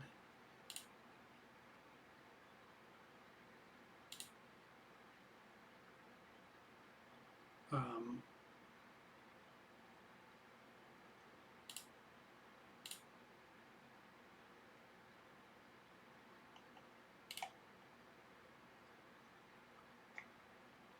right. We'll just bump that up. It'll shrink the construct, I guess. But I have no plan to block because I don't want to trigger Massacre Girl. Oh, that'll 1, 2, 3. Oh, yeah, no, that would actually be good. So this will become a 1-1. This is a 2-2. This will be a 3-3. If he plays his Massacre Girl, right, so it's going to do kill the 1-1, kill the 2-2, kill the 3-3, and then it'll trigger again. And I didn't realize she doesn't kill herself, but that's totally fine with me. So if all that happens, boom, boom, boom.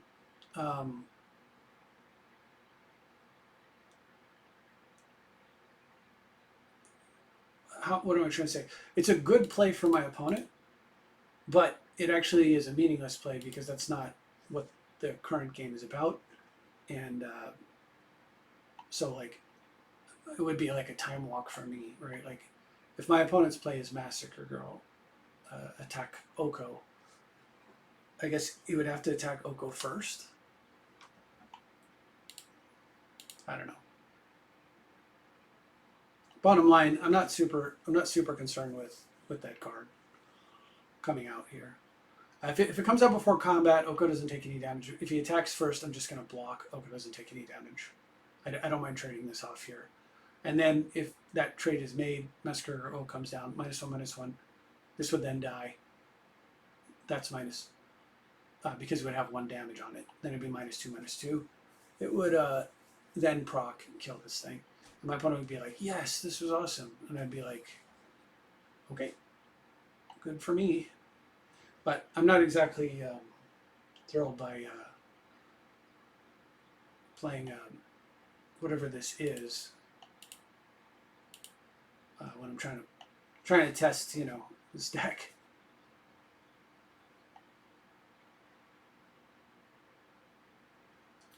This is turn 4. We have 7 lands in play, which is pretty good.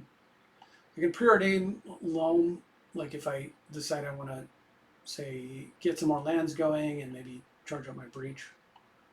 But it's kind of a waste because with Necro, we just want to continue to put cards in hand the old-fashioned way, by paying 1 life for each. Not this newfangled loam stuff. So that's the plan here. And obviously, it was used against me when my opponent treachery, but Kenrith Necro is similar to Kenrith Death Touch and Indestructible. Similar to Kenrith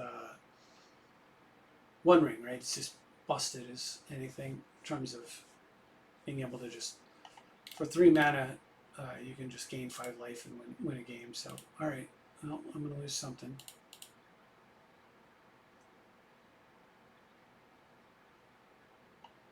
Alicia's Legacy.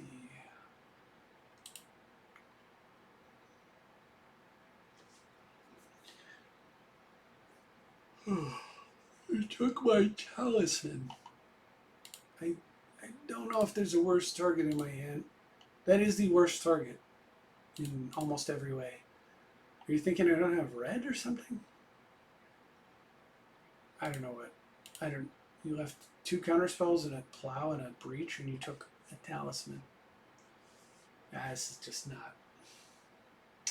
not a satisfying final game for the night, but it might have to be because I'm starting to run out of gas. We'll see.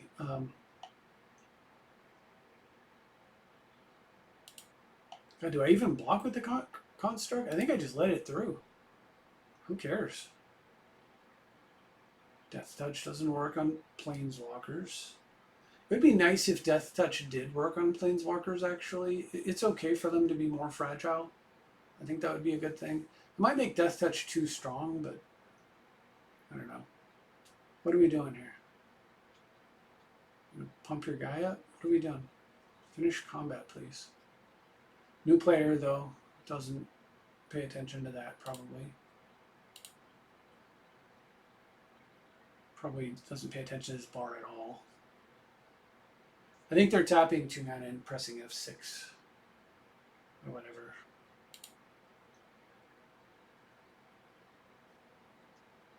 Or F8 or whatever the do nothing until next turn button is.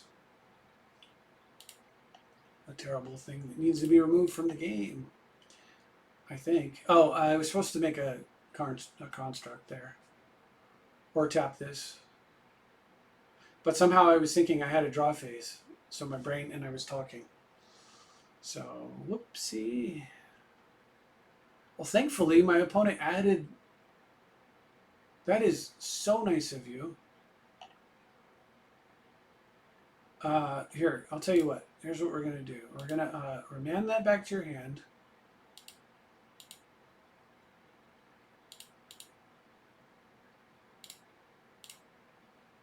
And then since you put a card on the stack, I'm not going to allow them, then now I can do this.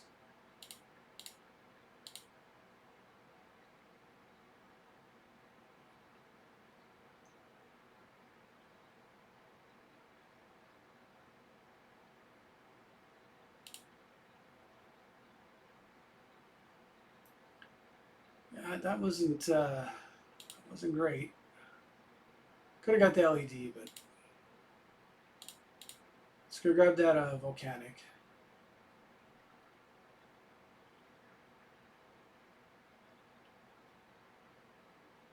So I don't want my opponent. We're going to make this a 3/3, no abilities. So now he has to go to 3 with this thing in order to board clear.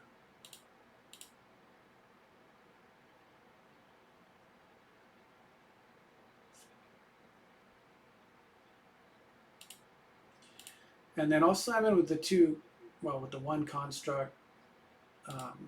I prefer to block with this. It's not pumping up the constructs.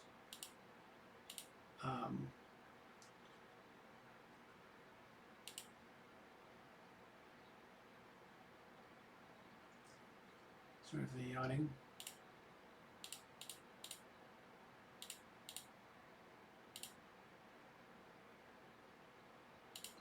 I'd prefer to block with this, protect Oko, and then if I drew a Rollick here, but if I hadn't drawn a Rollick, if I swing in with that, right, I swing in with both.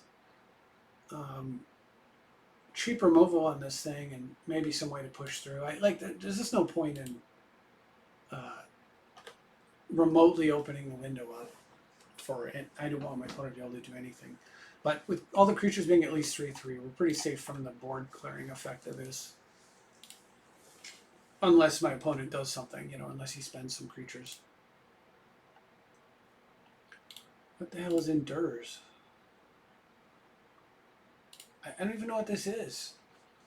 I should Rollick that thing maybe, but I literally have no clue what Endures is. Endures puts 2 counters on it? Why not just say put 2 counters on it? God, I hate all the keywords. There are so many effing keywords. Yeah, so we'll take this trade here. Happy with that.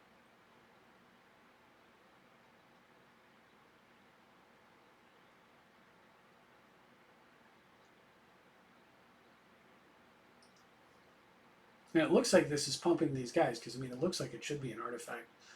But, obviously it's not for multiple reasons. It's green, and there are 3 artifacts here, so that's another big tell. There are only 3 3s, but, if you're not, for the casual observer, that seems good. It seems like it should be a good trade. That is actually obviously a bad trade. You should leave that back to block, but his best possible use of that is to kill one of these. Hope that I suicide into it. So we can get more sagas going with Purdying into Loam if I want to do that.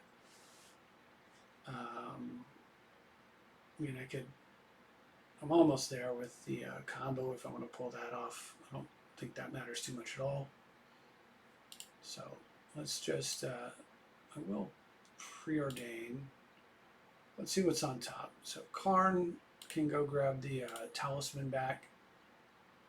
Ponder's just good. Just cards like that are not super great though when you're, this is fine.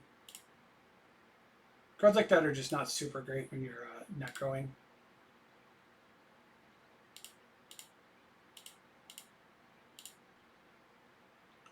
All right, let's go grab what was exiled.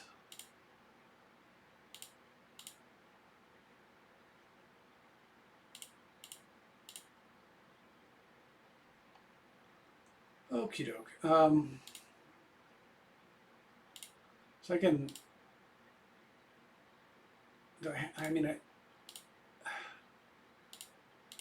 Let's just do this while I can. Let's make a food so these guys hit a little harder and try to close this game out as fast as possible. Because I'm off it. In with the noobs. Not that that's what I don't mind it, especially if my opponent is new but practicing. Like they're like, okay, I'm going to try this out. I'm not sure what I'm doing here, but I'm trying to get a feel for it. That's like, what do you call it? That's like inexperienced, right? Noob is like, I'm picking up, this looks like a draft deck or a pre-con. And that's not, they're a slightly different thing. And I definitely don't mean it in a like insulting way. I just mean that that is clearly what I'm facing.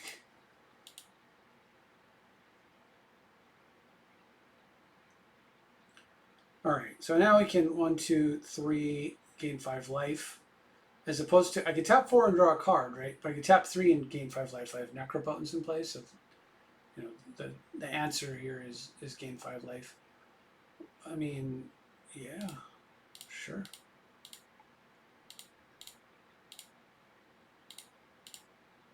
That is basically draw 5 cards.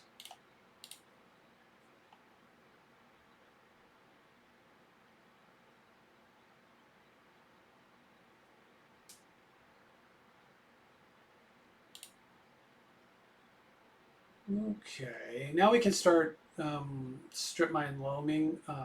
It would require an activation to draw a card. I mean, the main thing is I don't really need to worry too much about it because my opponent is very close to dead. These are going to hit for 14. I can make it 16 this turn. I can make it a little more than that even. So I'm going to see what's out of the game. So we'll, yeah, I can make it 17, something like that. 18, 19. I don't see myself making it any more than that, so I think we'll just go this route.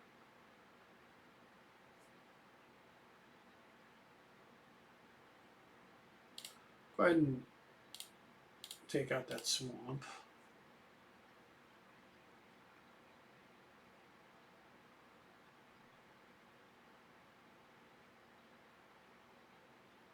So I could just value breach,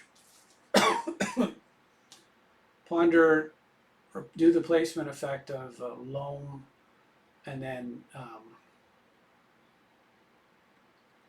like loam back strip mine or something. I don't. We're not doing that anyway.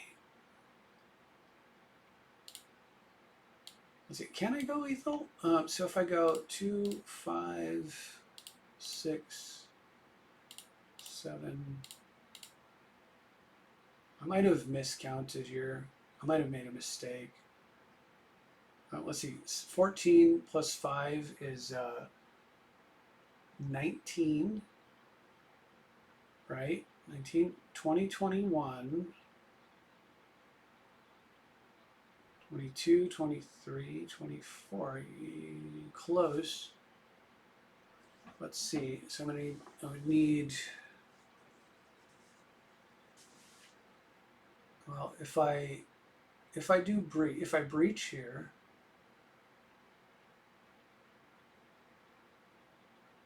yeah, I don't think I have lethal.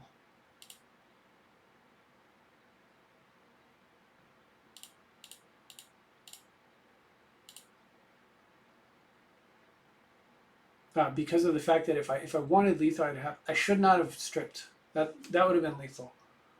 I needed to not sack. Yeah, I needed 1 more mana. So, whoops.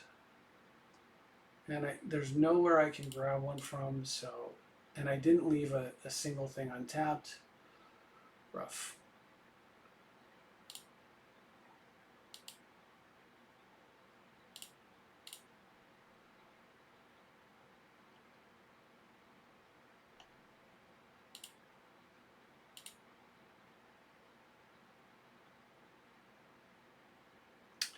Miscounted.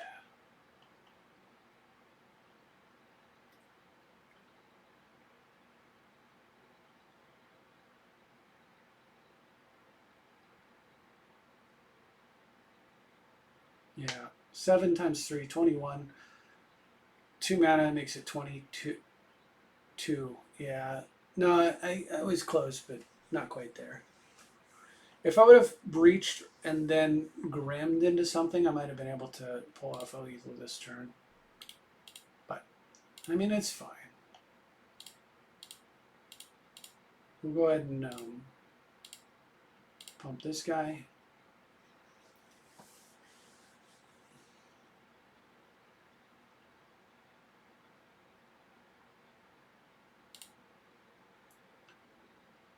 Smashing. Yeah, if I would have tapped this land and left this untapped, then I could Karn this. That was the 2.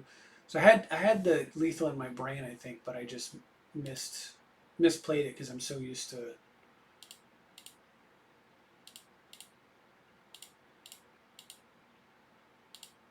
leaving that untapped would normally be the correct play, right? But oh well. I might be able to pull this game out despite that error.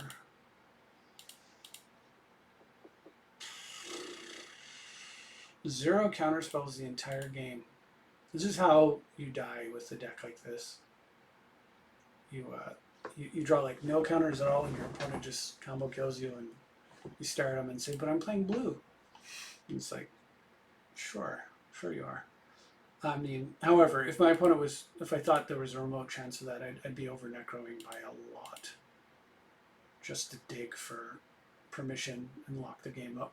I mean, also, it's not like I said no counters. I've got that. But unless you count Remand, which is counter light, but yeah. I'm not countered anything in this game.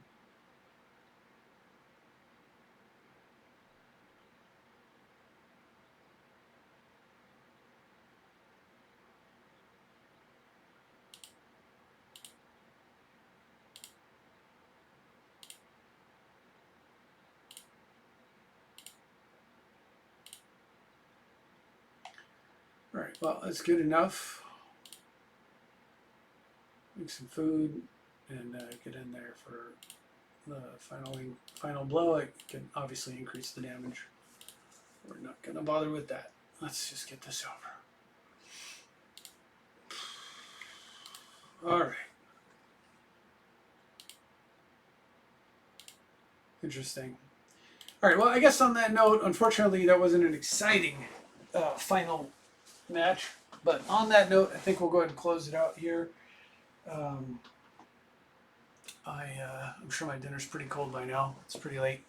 But yeah, so there's some changes to the deck, but I think the changes seem to be in the right direction. You know, we got a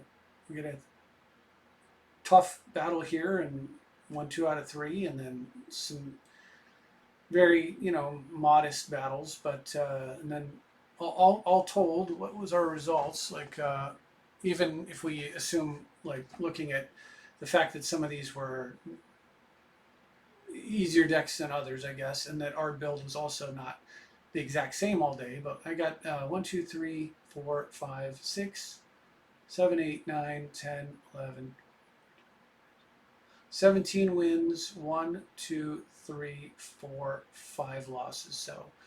So a solid 75% showing. That's pretty good considering this is still very much a, you know, work in progress. And we have a new set coming out really soon. And from that new set, the card that is going to be the sort of no-brainer for everybody who is going to be playing Commander is this thing, a colorless 3-cost Commander Planeswalker that fetches Soul Ring, Mana Vaults, Moxes, anything that costs 1 mana or less. You can also go get, and that gives me more utility because I've got Haywire Might in my deck as well, so I can use it defensively if I have to. But then after that, you can pump. You can pump use the artifact. So this thing is going to be super bonkers. For example, you might go first turn, Mana Vault, tap the Vault, cast this thing, tutor for your Soul Ring, and say go. And now you've got this thing in play, and then on the next turn you play a land and untap your Vault, and you know, you're sitting on, what is that, 2, 5, 6 mana on turn 2. It's just going to be gross. Starts like that are going to be insane. So, you know, this is coming out as soon as the Edge of Eternity's releases. So that'll be exciting. And then I've got a whole list of cards that I'm looking for the right versions. I'm looking for like the retro for Noble Hierarch. Haven't found it. Looking for foil retro grave, foil scroll ring. I'm looking for foil retro here. Very hard actually to find like all the cards that you want. It's such a slow slog to.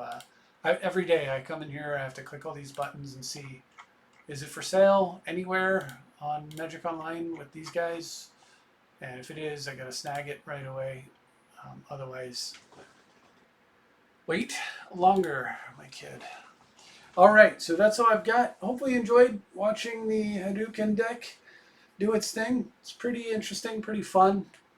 I will say some interesting games you really unfortunately missed by my mic cutting out, sadly, in the middle of the video. But there'll be more. I'll probably just continue to do long form unless this update allows me to go back to doing replays, in which case we'll be able to limit it to interesting games only, and we won't have as much dead airspace in between once we can do that again.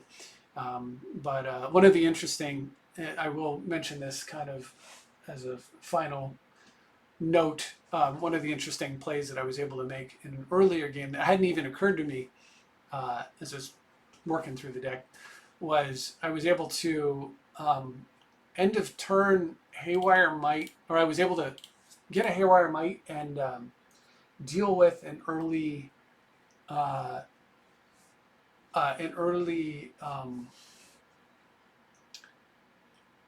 did it go? It was something along these lines. I played a Haywire Might and exiled my opponent's One Ring.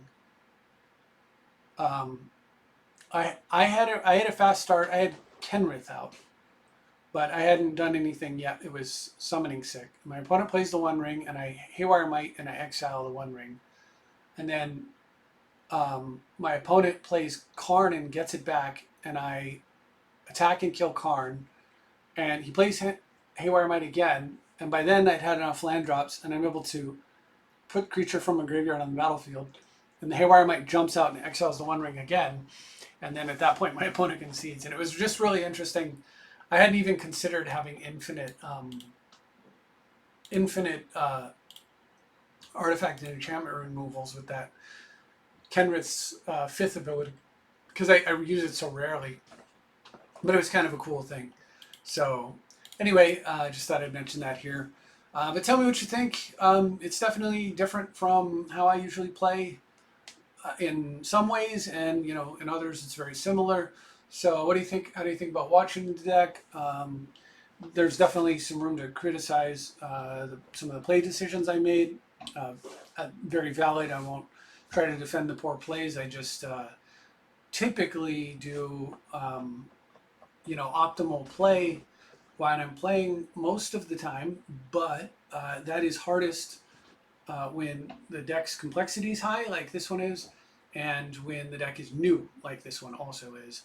Those two things punish trying to play perfectly, because you really need to know your deck so well that you can look at it and put together all the different permutations that'll do what you want it to do, and understand like the percentages and everything else. So for example, hitting on the like, hey wait, I can just intuition for a life from the Lone Wasteland Strip Mine and just like win this game right now. Getting hyper dialed into various combos and stuff, I think is a mistake.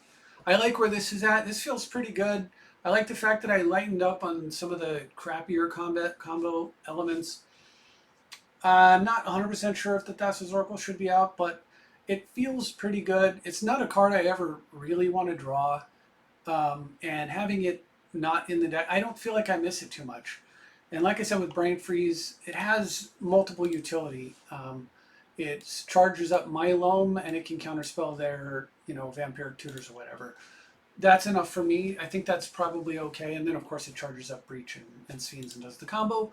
So I think like with this, every card that does the combo also has a purpose and outside of the combo, so I can just play it as a control deck, as you saw, and then shift gears if it looks like, oh hey, here's a window, go for it, win the game, you know, and you saw me do that a couple of times. You also saw it fail. So like in the game that I lost against the Meek, that was 100% a misplay. Going for it was crazy. I mean, of course he had to have a double force of will to stop me, but I had double counterspell and I was winning. There was no need, or I was like in parity. You know, there was no need. What I should have done was played my commander, and then after that, with Remand in my hand and deflecting SWAT and a Jace running and my commander on the board, and then it would have been a lot better off. At least I think I probably should have played my commander. But at any rate, you know, I went for it, and he had the double force, and I lost. On the flip side, maybe the argument is, like, play to win. If they have double force treachery, then, you know, that what are you going to do, right? If that, you got to beat them before they, like, I think he was already hitting up the One Ring at that point. You got to beat him before that thing activates too many times. It had already activated once or twice, and I was already getting in trouble. So the counter argument to what I just said is that second argument, and that one might be more valid in some senses, but it is painful to like discard your hand and then have your opponent find, you know, have a stopper and then kill you with treachery. Feels bad, man, you know. So, but it is what it is. I mean, those are the risks that we take. I think overall, I think it increases my, like, it gives me more, like, my win rate should be higher. I think it gives me more overall power. I do have another secret sort of hidden combo in the deck, very simple synergy, which is Psychic Frog and Necro, or I guess the One Ring, but really Necro, right? Like, you can Psychic Frog turn 2 and then Necro turn 3, and then you can Necro for like 30 and craft the perfect hand, and then feed all those cards to the Psychic Frog, and you have just this gigantic thing that will kill your opponent in, well, typically 2 turns from there, but you'll have the perfect hand to defend it. So there is that, like, sort of hidden interaction in here as well, which you can occasionally pull off, which is kind of neat. So there's a lot of things going on here. It's pretty fun to play. Still unsure how I feel about it overall, but I don't know. Seems pretty solid. It's definitely... this feels like the best I can do with 5 color at the moment, I think. Like, it seems to be, I'm not sure what changes I could, I mean, there are changes I could make to improve the deck, but in terms of the potentially, right, we're going to add a card and we're going to move some things around, but in terms of the overall structure of the deck, it's hard to say, like, what, like, the framework feels correct to me, as opposed to trying to build it around, say, nothing but rituals, lotus petals, and all that, and trying to spin off. That'd be more appropriate for a different thing, you know, with Wheel of Fortune, Twister, and all that business. Like, that, to me, that doesn't feel, I guess, correct. This feels more correct to me in terms of my play style and what I enjoy and what I'm looking to get out of a game, while still maintaining, you know, a certain degree of, you know, utter degeneracy. And there were some really cute and interesting plays, like the scenes that tricking the Meek into activating, you know, like not pinging with Jace to kill his Liliana so that he would activate, shrink his own hand, and actually put Necro where I wanted it so that I could sneak it back into play since I was missing the black. That kind of stuff is super cool to me. The Sphinx ramp, flash it back, double ramp, so I have like 7 mana to my opponent's 2 or 3 was also super interesting to me. And it's like all the moving parts. It's fun. It's a puzzle at times, and sometimes it's just grossly OP, but other times it really does feel like a fun puzzle to put together. So, but let me know what you think. I'm looking forward to feedback, ideas, changes, and what other cards maybe you might be looking forward to from the next set, and what I might be sleeping on for this deck. But for now, that's all I have. Thank you very much for watching, and I'll see you next time.